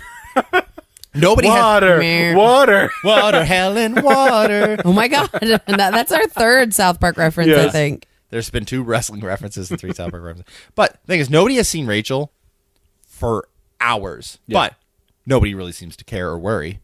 No. Not even Loomis, who's like, "Hey, where the fuck is Rachel Why at?" should I worry? Yeah. Well, he can't worry about that. He has to shake a child for about 8 hours. Tell me where Michael is. But yeah, Tina, she finally says Tina, and that breaks her. Mutinous, yeah, for lack of a better word. And it's not. Is that the word, Lane? You gave me a face like that's not the her word. Mutinous, mutedness, yeah, her mutedness, her mutation, her muted state, muted state. And the thing is, she doesn't say, "Hey guys, where's Rachel, my sister, who I love very much?" No, I'm just excited that Tina's here. And then Tina goes, we have like a great connection, and you actually spoke for the first time and said my name out of love. I'm gonna leave you because I need some dick. Good God. And Loomis is like, "Don't go. He'll kill you. There will be other dicks." And she's like, "This one's pretty good." Does he actually say there will be other dicks? No. That'd be amazing. And she's like, "Stay with me where it's safe." And it's like, "Oh, you did kill Ben Tramer, so I'm going to go. Kill Ben Tramer. I'm just going to leave." It's on Loomis's gravestone. And then, murderer of Ben Tramer. And then she gets murdered in the woods, and that's where we get to the house thing, because Loomis is like, "Come to your house. Come home, Michael. This isn't a trap. Come home." And to Donald Pleasant's credit, the actor that was playing Michael in this one, you don't see Michael in the woods, but Donald Pleasance knocked on his trailer and said, "Could I bother you and ask you to go stand in the woods because it will help me do my role, even though I won't be able to see you." And so even though he knows he's just making crap, he's still a professional, and still wants to do it right. I give him credit for that. Yeah, he's still the main villain of the movie, though. Just the more I talk about it, I'm just like, he's really the monster, isn't he? But we also get a bunch of mysterious Man in Black Yeah. Which they say in the documentary, once just like the Cult of Thorn symbol, they didn't know what that was. They just did a bunch of second unit shots of this guy in a black trench coat, and when they said, we'll figure it out later. Jesus. So why shoot something? When you're on a budget, you have to, that costs money to shoot those things, and you don't even know if it's going to make it into the final cut or what it's there for. Like, that is the dumbest example of filmmaking I've ever seen. So at the end of the movie, they finally capture Michael Myers. He's, you think, beaten to death with a 2x4 and but he's thrown into a jail cell. He's still alive. And he's allowed to wear his mask in prison, which is hilarious. Not a thing that would actually happen. But okay. That would not happen. That only happens in like Batman prisons, like Arkham. Arkham would allow you to, Mr. Freeze, he needs to have his cold suit on because, you know, he would die. Joker has to be in his makeup because he's the Joker. No one would allow Michael to wear that mask. So, unless he was like, do you really want to see what's under here? Yeah. It'd terrify you. Yeah. It's a bunch of goo and ash. It's a bunch of goo and hermit semen. Again with the goo and the semen.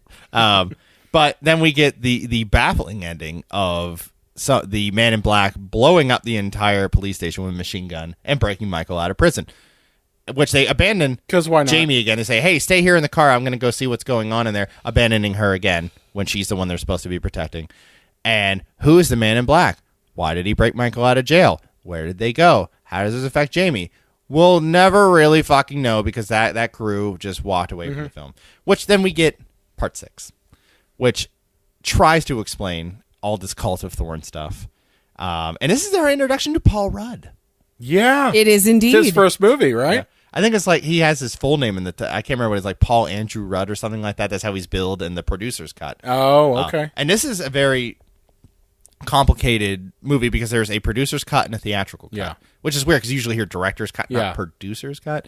But... They went back and reshot a lot of this to make it a more typical Halloween movie. Right. Because a lot of it was like Michael is stopped by stones and stands around a lot and just stand next to people that are controlling him. People are like, this doesn't seem like Michael Myers or Halloween at all. Yeah. But yeah, Paul Rudd plays Tommy from the first film. Yep.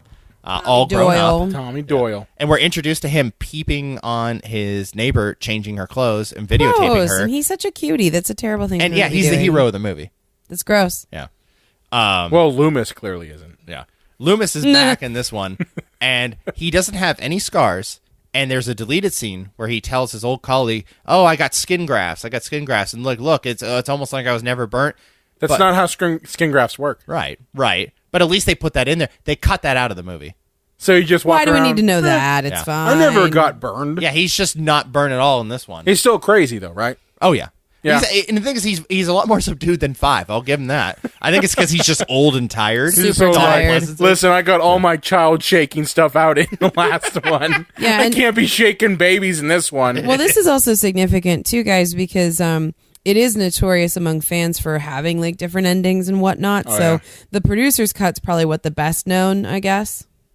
Well, the producer's cut is the bootleg cut. Well, there's also a director's cut that has footage cut by the MPAA. So right, yeah. In the original version of this, the idea is that Loomis's old partner from the first film that we saw for like 10 minutes if you saw the director's cut, saying like, "Oh, he doesn't even know how to drive." Loomis, he's like, "Well, somebody must have been giving him lessons," which actually kind of explains how Michael drives a car. But whatever. Oh, gotcha. That character is now in the 6th movie and is the villain. And the idea is that he has been leading this Cult of Thorn the whole time and has been controlling Michael Myers, like almost like an Illuminati kind of thing. Like that puppet master. Yeah. Even though he was only a side character in the first movie that you only ever saw if you saw the movie on television or had a director's cut. Wow. Because he was cut out of the theatrical version. Right. Wow. Yeah, this movie is This bad. franchise gets really crazy. Yeah. And at the end of the movie, the Cult of Thorn, the person that controlled Michael is switched to Donald Pleasance. And he gives out that no. Oh, really? Yeah. So he has to now be Michael's handler for the rest of his life. In the actual theatrical cut, it's just completely it's fucked up. So you mean it fulfills my theory that Loomis is really the villain. Yes. Oh.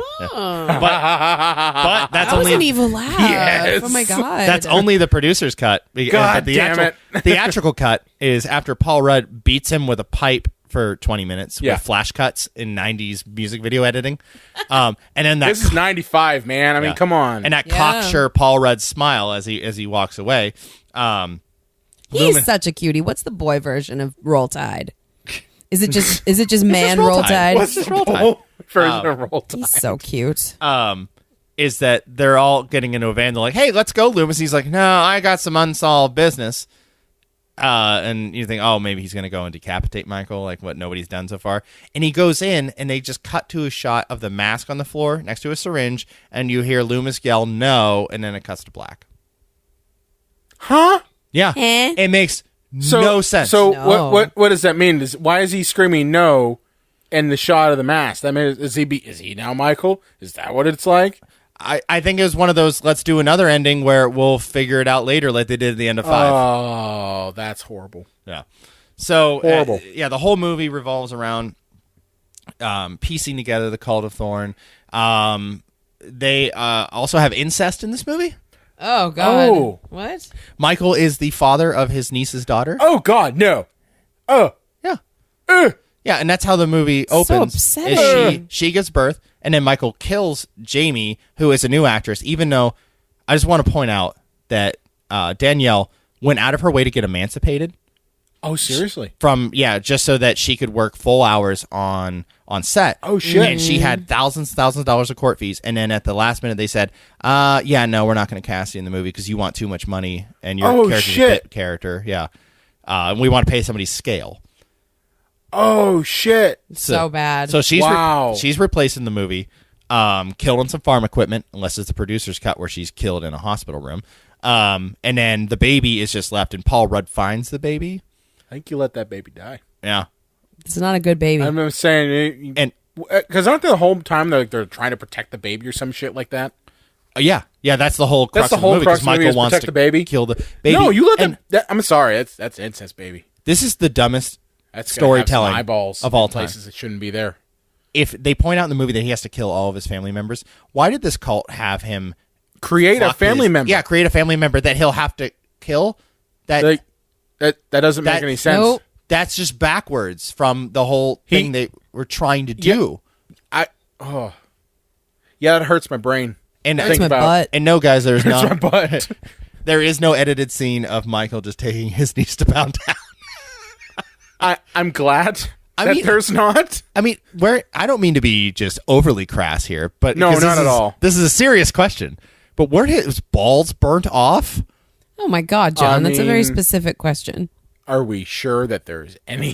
When he genitalia ejaculates, it's just there? ash. I think. Ew, guys. Just Hey, we're yeah.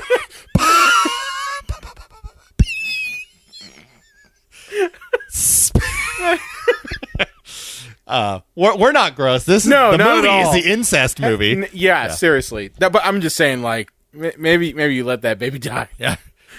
But which I thought the killing of Jamie in the producer's cut is fucking awful because this is a character that we've cared about for 2 movies Yeah. now, and she's lying in a coma in a hospital, and one of the men in black go and just shoot her in the head while she's in a coma, Wow. and it's just like, wow, that's just feels awful. It doesn't feel Yeah. right at all. So at least she like died saving the baby on some farm equipment in the theatrical cut of this Yeah. movie. But yeah, you get your typical fare here. I don't mean to be so abridged on Halloween 6, but there's nothing really all that great. Yes. The Strode family has moved into the Myers house because he can't sell the house. Okay. So, and the weird thing is the mom doesn't know that the Myers house is the Myers house, which once again makes no fucking sense. Yeah. Because the Myers house is the most infamous fucking house in the whole town, which is a small town. How can you not know? And you adopted somebody from that house. Yeah. You fucking idiot. It doesn't make any sense. No, it doesn't. There are so many reasons for her to not know that that's the house. But the ending of this movie, they inject Michael with like green serums that make Are him... you serious? Yeah. You can tell I didn't watch this one. I didn't. I didn't. I as I said, I think I remember watching part of this like back in the day on like AMC around Halloween time. Yeah. Because that's the only time they would play this movie. It almost, and I'm pretty sure they didn't talk about the Michael, fucking his niece. Yeah.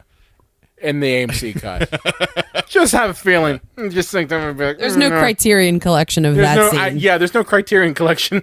Well, with all the green needles, like I thought that Sam Raimi took over directing, and he was like going to turn into like Doc Ock or the Dark Man. Yeah. I mean, honestly, Spider-Man let's villain. be honest here. Yeah. Let's be honest here. The amount of burns that Michael Myers has, he should look like Dark Man at this point. Yeah. You but this, should have killed the franchise, which it kind of did. But For a they while. got shot in the arm a couple of years later. Of water. Because, with water 20 years later. Water. Okay, so it's 1997. This is the one you and- watched, obviously. I love this one. I've always loved this one. But Jamie Lee Curtis is Well, back, y'all! it's 98. It's not 98. Is it 98? I must have. Yeah, 20 years. They, you know what? They were shooting it in 97. Yeah, My bad. Yeah, so 20 years later, so 78, to 98 here. Jamie Lee Curtis comes back, which is unprecedented because the idea is that you fucking make did. your name on these ones and then you don't come back. Like, you go make better movies, quote unquote. But Jamie Lee Curtis was always grateful for the start that she was given, and Yeah. I'm sure they gave her a lot of money. So she came back. Yeah. You bet they did. And, she, understandably so, shit on 4, 5, and 6 and said they were crap and 'Cause they horrible. were. And she said, we want to correct this. And this was, we talk about the new Halloween movie coming out where they are ignoring everything except the first movie. This was one of the first times that I remember this being done in a series. Oh, yeah. Because this ignores, 3 obviously, but 4, 5, and 6. Yep. Those movies now never happened if you follow the H2O timeline. It's, you have 1 and 2 and then H2O. It's because the world didn't know the fuckery that is the X-Men extended universe yet. It's true. Yeah, so ignore those movies for like the past 7 or 8 years, and just this goes right from 2 to this one where Laurie Strode is Carrie Tate. Carrie Tate. And running a posh school in California, living in fear every day that Michael will come after her. But we never get an explanation that Michael was not found in the burning hospital, that he got up and left. That. Yeah, that he's just somehow still out there, and her son, the world's finest actor, Josh Hartnett. I was going to say this movie is filled with late 90s teen heartthrobs. Your favorite actor and mine, Josh Hartnett. How he's favorite. not won every Oscar, I'll never know. But he's just like, Mom, you saw him burn. He's dead. Like, move on with your life. But she's like, nah, I'm gonna have PTSD and drink too much. She looks real good in this movie. Oh yeah, though. she does. Oh She has always yeah. looked good. Let's Oh be yeah. real. Yeah. Activia, man. Yeah. This was That'll before clean you she right had out. That was before she was on the butt yogurt train. You think so? I guarantee you that's the fountain of youth right there. It's fucking Activia. It must be. Hey, this is only a few of- years after True Lies, and she looked That's right. pretty good. Speaking of teens in this one, this movie also sees Michelle Williams, who has been Actual Oscar winner, right? Did she win? Nominated. She's been nominated a couple Maybe. times. Yeah. Wait, did she win for Manchester by the Sea? She might have. Damn it! I'll look it up. We'll find out. Anyway, Joseph Gordon-Levitt's in this too.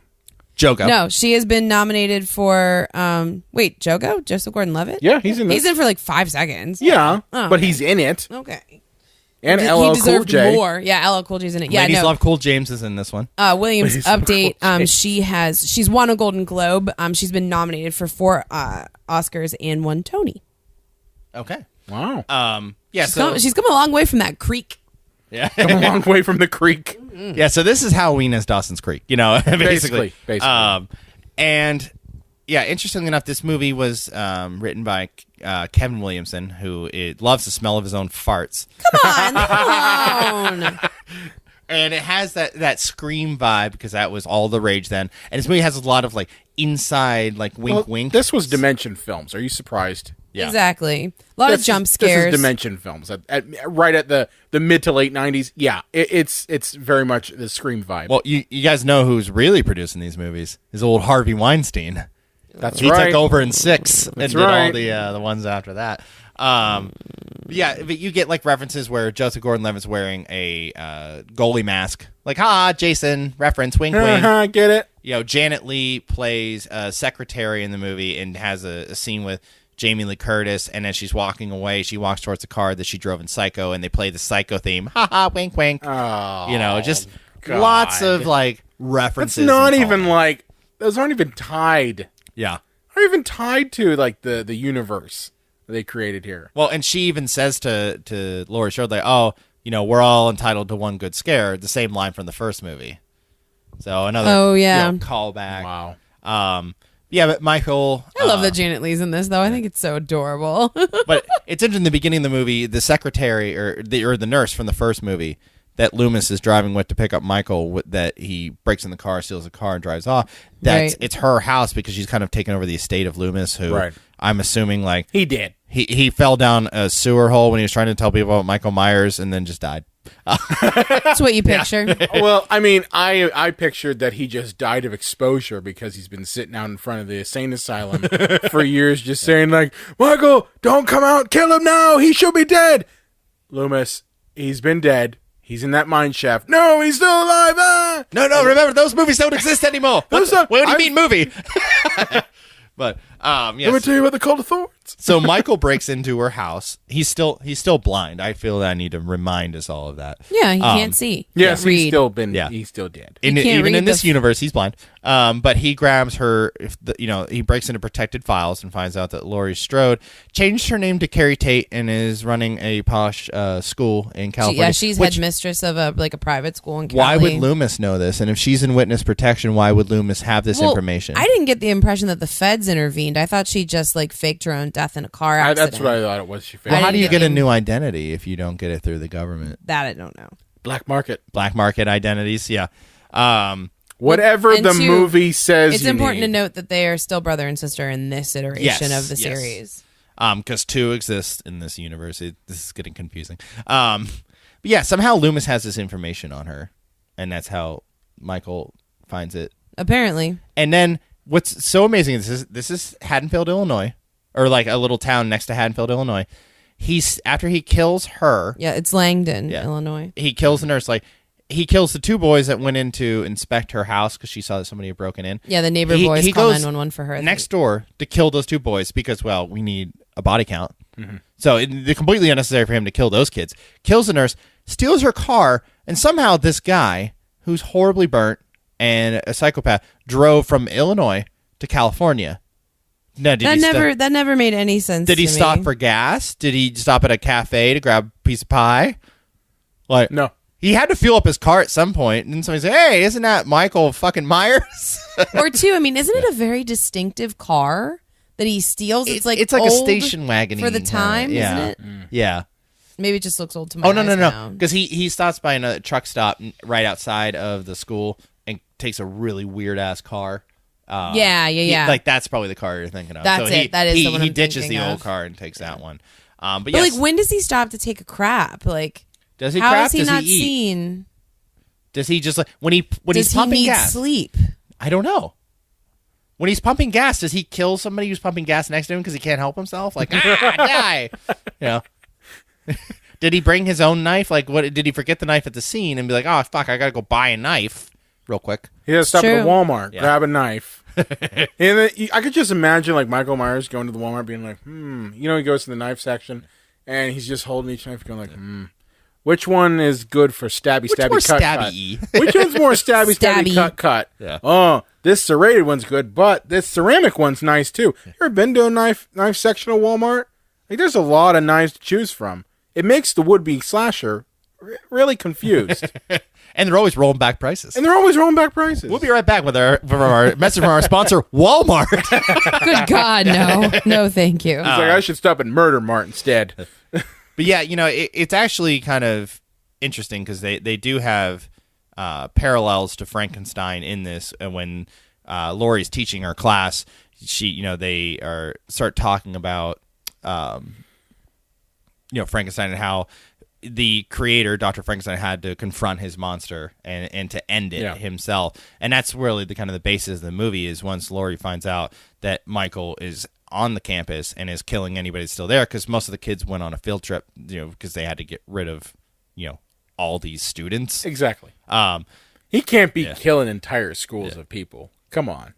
But, so after he's killed a couple people, Lori see that he's there and is able to have a showdown with him where she stabs him a couple times and he falls a couple of feet onto a table and goes, oh, fuck! Just lands.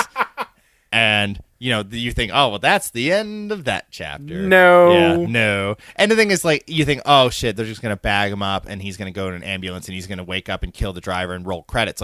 But no, Lori's like, oh, fuck that. No. I'm going to cut his fucking head off. He's just going to keep coming back. So she, commandeers, is the nice way to put it, the ambulance, and then hurls him out of the ambulance through the windshield. He gets up. She crashes into him. They land on a tree down a hill. His back is completely crushed. He's reaching out to her and almost, I think, what's supposed to be a touching moment. It was supposed to be a touching moment. But his hand has no burns on it because they don't care, I guess. I don't know. Well, they picked up on that later. Well, in the next movie. I'll get to that. In the next movie. But he also has no burns around his eyes. And this is throughout the whole movie, not just this scene. He's supposed to be horribly burnt, but they don't ever put any burn things on this actor. No. Nope. But she chops off his head and it's like, wow, they killed off Michael Myers. Can you believe it? And that's what I thought, too. Yeah, I was like, well, he doesn't have a fucking head. Yeah. Because Jamie Lee Curtis is coming back to end the franchise, where it started, and this is where it'll end. And I remember when I was a kid, I loved this movie. I did too.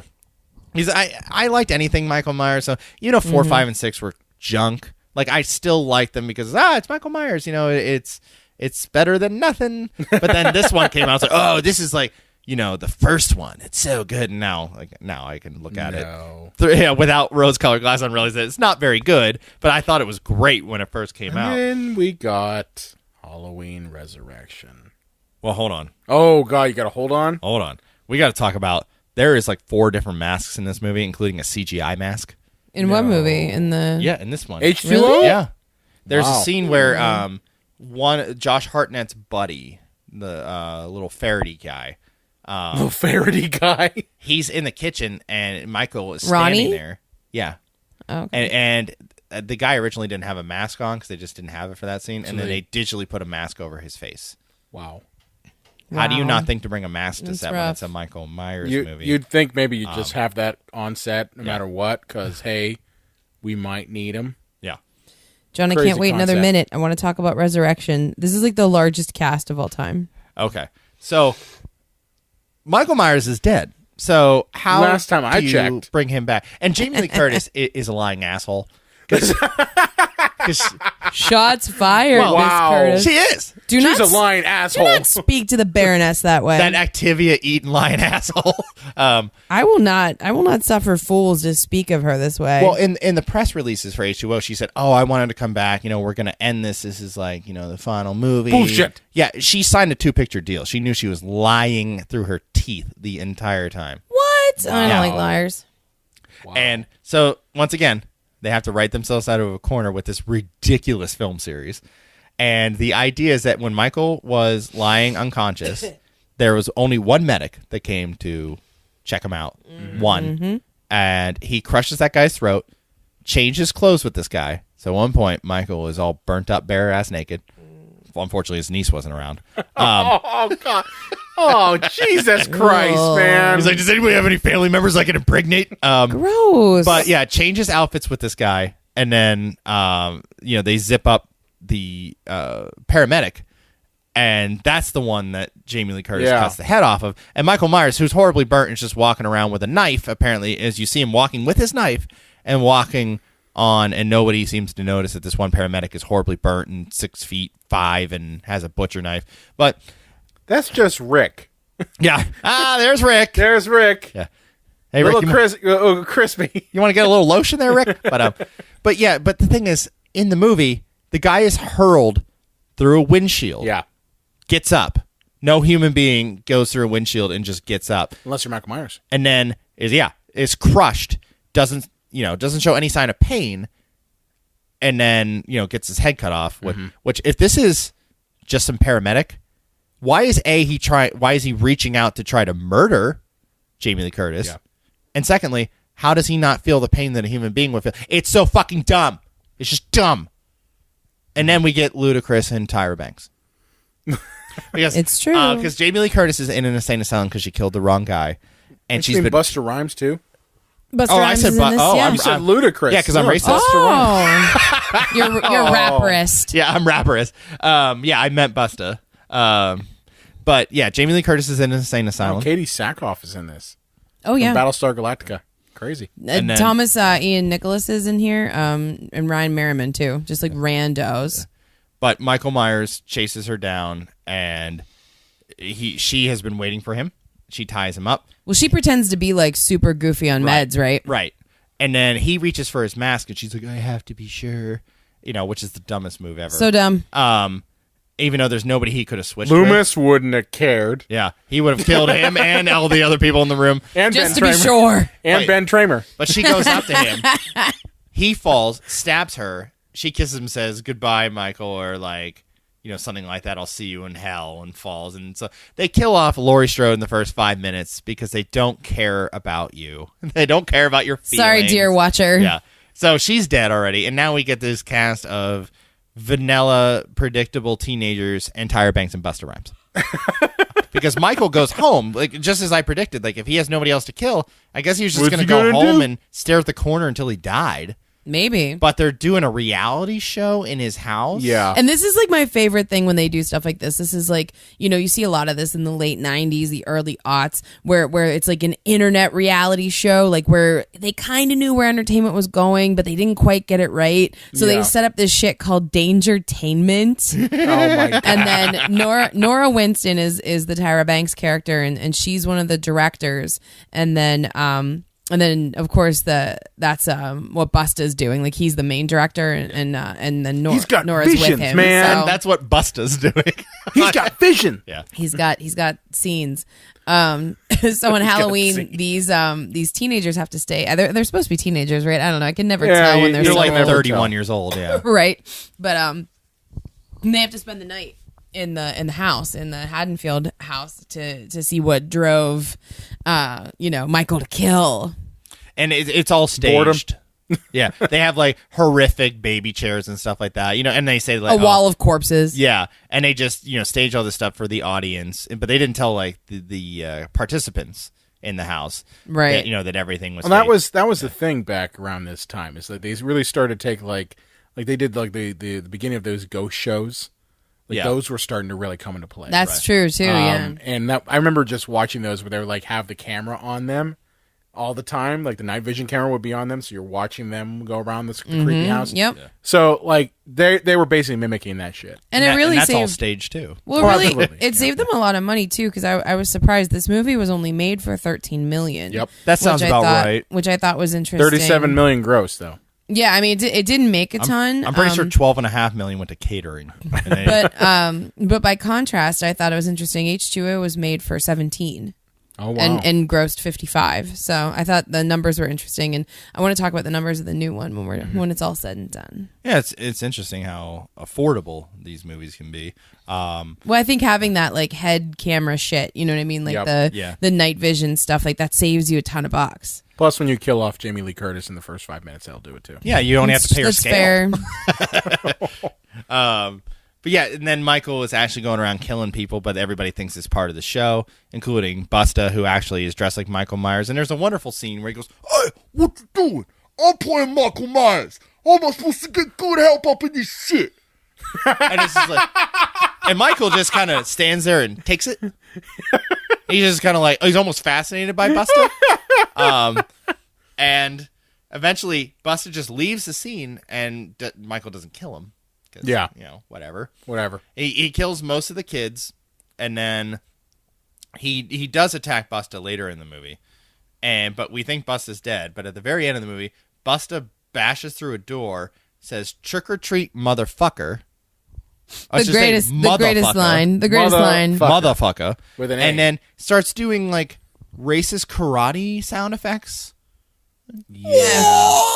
The Wikipedia page says Freddy returns and begins fighting Michael hand to hand. Yeah. No. That's how he says it. No. It's amazing. That's what No. Wikipedia says. He does it, and he actually does a hell of a job whooping Michael's ass. no. This is where this series has gone. This brilliant horror movie that revolutionized the genre and filmmaking in general has resorted to this. You know, now that we've gone through a lot of this, I can see where the Rob Zombie would come back. Yeah. I kind of can't. It was bad, but I can see, because when you get to a point where it's trick or treat, motherfucker, you gotta do something different to kind of bring it back. Well, do you guys want to hear something very upsetting about this movie? Sure, why not?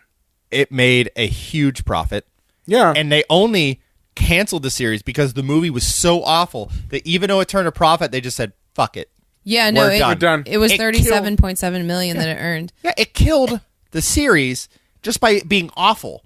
It has an 11%. I never saw Friday the 13th. It's 11% on Rotten Tomatoes, yeah, guys. It's bad. But yeah, bad. So this movie just killed the franchise. I know that we just talked about that in probably 2 minutes, but trust me, You don't need to know any more than that. Well, Michael is electrocuted in the end, and they bring him into the morgue, and his eyes just open, and he almost makes like a groan noise, even though he's never made a noise before. And yes, this movie is directed by Rick Rosenthal, who directed 2, and you think he would know better. Oh, well, you don't understand. You don't understand. This time around, this was his full vision. Yeah, now I can do exactly what I want. Carpenter's not going to tell you what to do now. Well, this is interesting, too, because Jamie Lee wanted to end the series in H2O like she had, but I don't think she knew about the clause that legally wouldn't allow the writers to kill Michael Myers off. Said that. I mean, she said that I don't know. You don't have to be such a cynical dick, right? When you sign a 2-picture Yeah. deal, 2 Halloween movies, what the fuck do you think's going to happen? You think they're going to kill I him don't off? know. And the next movie's just going to be Laurie Strode enjoying her new life, like with her son going on vacation, snapping some photos of Mount Rushmore. What the fuck do you think the next one's going No, to be? you don't understand. They were going to make it so that Cult of Thorn thing comes back. You know? God, You the thought Cult it was of Thorn's gone. back. You thought it was gone. No, not really. Loomis is going to come back, kill another kid. Probably Ben Tramer's son. Illegitimate. Ooh, CGI Loomis. No, it's a robot that has Loomis's consciousness in it, and it's all It's just going to be set in the deleted future. audio. It's going to be set in the future. It's going to be Halloween X. But yeah, so this killed the franchise. We're not going to really talk about these, but we will say that Rob Zombie in 2007, remade. I would say he just took the series and just doused it in a wash, if you will, of tequila, bourbon, and white trash film aesthetic. I will say this though, compared to 5, 6, Oh, yeah. and Resurrection, yeah. this movie's better than those. Oh yeah. Yeah. No, I'll give him that. I'm just saying, like, he doused it in his Rob Zombie his aesthetic, yeah. Which I got to be honest with you, I love Rob Zombie as a musician. I think he should just cool it on the filmmaking thing. He's not good at it. Oh. Yeah, no. You know, Stick with what you're good at, bud. You're an amazing musician. Amazing musician. I grew up with Hellbilly Deluxe. I love him as a musician.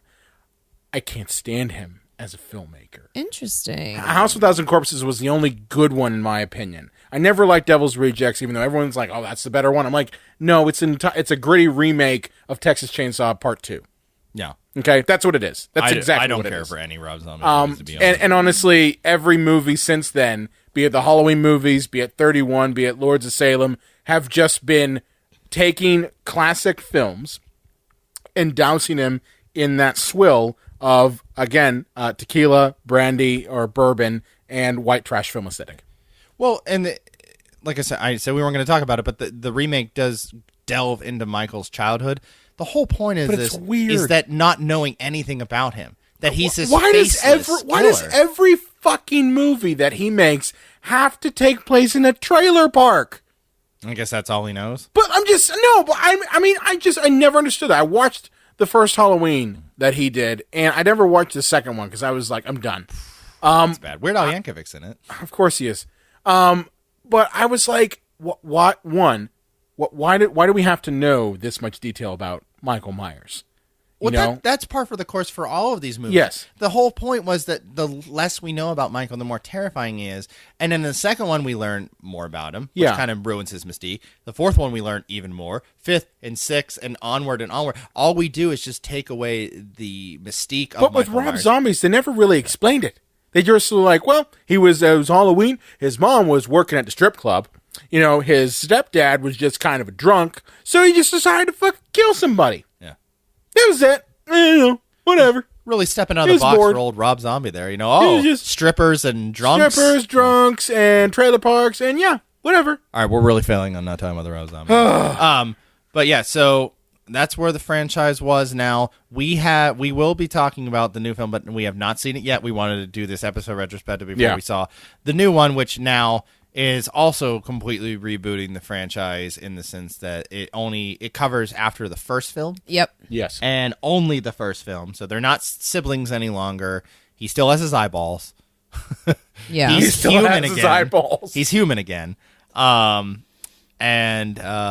The trailers look interesting. I mean, like I'm a big fan of this franchise. I've been hurt before, but I'm really curious to check I've this heard out. good things, but at the same time, I think this movie. I've heard that it's really good, but I've also heard some people have said if you strip away the nostalgia, then it's not a solid. It's just movie. a fan service movie. Yes. So I if could you're see not even that. a big fan of Halloween, you're probably like, Yes. But if you love the franchise, you'll be like, yeah, that was everything I wanted. And that's what I've heard is that it's an okay movie, but the reason why it's getting all this press and why people are like, oh my god, it's fucking awesome, is the nostalgia. Kind of like with your favorite movie, Star Wars, Oh yeah. and how Force do love Awakens. Star Wars. No, Brian, but is that a space opera for babies? it might be. Okay. But my point is that, when Force Awakens came out, you said the same basic thing. Like, it's basically the same plot as New Hope.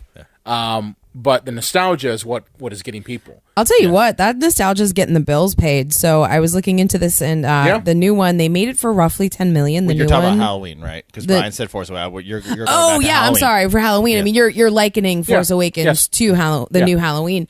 I mean, it's only been out since last week, and it has a tidy box office already. It's already hit the 103 mark. Holy shit. 103 million. And it was made for Domestically? 10? That's worldwide, but Okay. the domestic is 87. No, I mean, but it was made for 10 million. Are you it says- fucking kidding me? The estimations, it's not clear. They say 10 to 15 That's million. still ridiculous. Yeah. But I mean, it's making sick money. So Wow. it's doing it well. A couple of interesting things. My secret best friend, she doesn't know it yet. I Judy guess Greer. Activia has been paying really well. It's good, man. It's just clearing her out, man. She can think clearly. You guys ran over my Judy Greer joke with I'm your sorry. stupid yogurt joke. Well, in fairness, Brian did. But you I jumped did. right on that bandwagon, Williscraft. I but do. No. That's what I do. Yeah. Judy Greer's in this, and I'm Yeah. obsessed with her. We're gonna be best friends. She just doesn't know yet. I'm really excited to see her in the film. You're going to start And stalking her like Michael Myers? no, I'm not going to be a stalker. Stalking's weird. But I wanted to share with you guys. I saw today.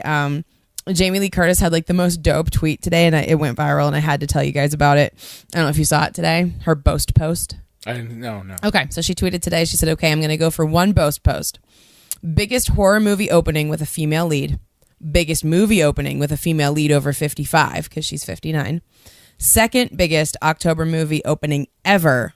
Biggest Halloween opening ever. Wow. So Well, she can boast all she wants, but she can't do math or drive.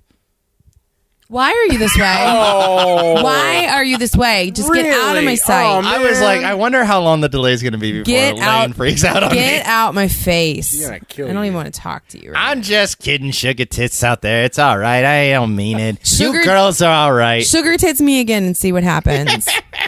No, I'm just joking around. But the movie is doing really good, and it's amazing that we really can just kind of base it on the shoulders of one movie. Yeah. 'Cause just we all remember how much we love Halloween, and you may like the sequels. I like 4 a little bit. I still or think like it's 2 cheating. a little bit. But it's amazing just how much that movie has just held up and done. The I'm test just of saying. time. The new one, I still think it's cheating. It's a huge franchise, I mean, it'll be curious to see if this does end things now because Well, this there is already supposed is to a be. sequel. Never. I mean, Yeah. it made this much money, guys. There's no keep way. making these fucking movies Until They until the the end literally end of of can't time. help themselves. Well, there's now talks that Robert Englund wants to play Freddy one more time. I'd be all in favor of that. But I'd movies be all like in favor the of Nightmare that. on Elm Street franchise and the Halloween franchise almost makes me grateful for Friday the 13th, and I'll explain why. Those movies sucked from the beginning, So no matter how outrageous or stupid they got, it's like, well, it's always been crap. It's true. You know, Yeah. the first Nightmare on Elm Street, the first Halloween are so good, and they just ended with, you know, a power glove and Busta Rhymes ninja kicking. Hey now. Hey now. Yeah. Don't take the power glove and You upset him. You've upset him.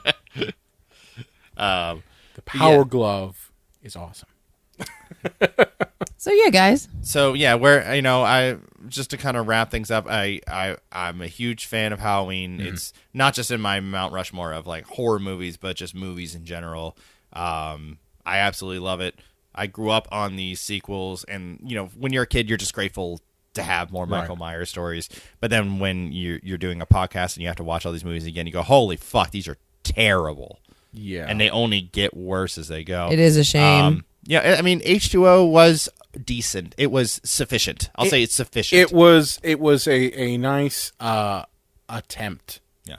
I think it was try. It was a nice attempt to try to clean up a franchise that really just went off the fucking rails. Oh, and there's Jamie Lee Curtis lying again, too, by the way.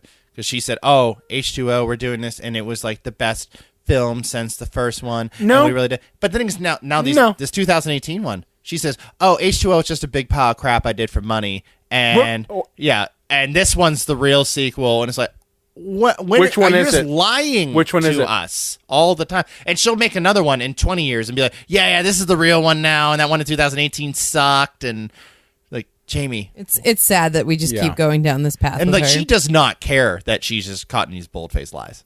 She just does not. Would care. you? No, if you're making all that bank Because and you're a famous celebrity. I mean, and using the Fountain of Youth in Activia. But Hashtag Activia. Hashtag Activia Fountain of Youth. Sponsor of the episode. I thought it was Walmart. Walmart.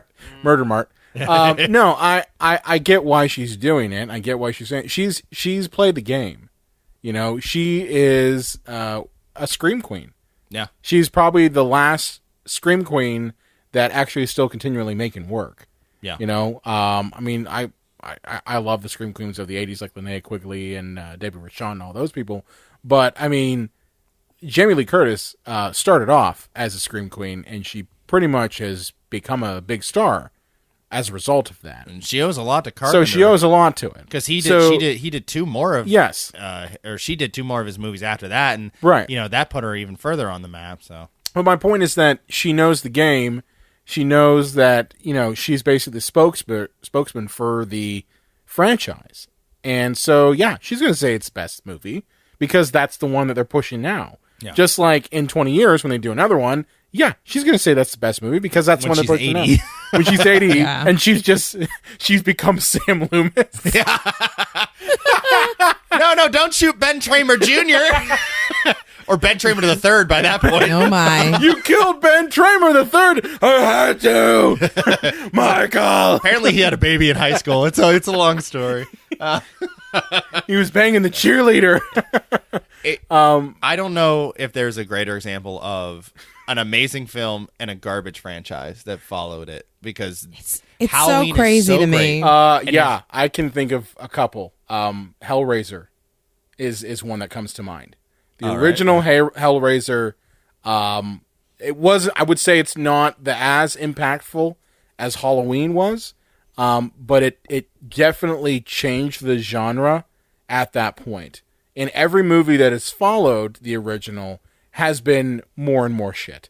At least for me, I've felt that they've been more and more shit. Well, you either die a hero or live long enough to see yourself become the villain. So deep, Batman. Yeah, nice. And it's just. It's just utter trash of a franchise. It has its, I don't want to say highs and lows because the highs are still low. Has highlights. It's got high points in the first movie and then just medium to low lows. Yeah, from there. So it was actually kind of hard revisiting this franchise for this episode. It made me sad because it's so iconic, but it also kind of blows. It's the reason why I never really was into Halloween, the franchise. Well, what about Nightmare on Elm Street 4 or 5, Freddy's Dead, Freddy vs. Jason? Now you're just saying hurtful things. Why? 2. Why are you doing that? All right, guys, this has been a super long episode. Probably something that this is easily our longest episode. Yeah. Oh, yeah, so I hope that you guys stayed this whole time. Yeah. But So that's our look back on the Halloween franchise, just in time here for the holiday. So I will That's say, right. Everybody, happy Halloween. Happy I'm sure you'll be listening Happy Halloween, a little bit folks. beforehand, but maybe you're listening to it on Halloween. That would be so great. Yes. So if you're listening Love for a it. spooky podcast on Halloween, I hope you enjoyed all the semen references. My Hermit jizz. Okay, guys, no, seriously, we got to wrap it up. Yeah, okay. So, Lane, where can they find you on the Twitter machine? Find me on Twitter at LA_Croft. John? You can find me at Walmart.com with Oh the my lowest prices God. around. The Unreal J-Wolves. And you Pink can, inside. find me and Brian Collington also on the Psycho Show page. Be sure to like us on Facebook, Twitter, Instagram, Google Plus at Psycho Show. You can also find us on the Epicast Network at epicastnetwork.com. If you have a favorite movie or question you want to throw away, you want to talk to us about how our analysis of the Halloween movies was terrible, or your experiences with hermit jizz and how it is able to cure all ills, you can contact us at cinemapsychoshow.com. And make sure to subscribe to us on Apple Podcasts and iTunes and catch our new episode available every Sunday. You can't kill the boogeyman. You can only hope to reboot him. Oh. Ooh, deep cut.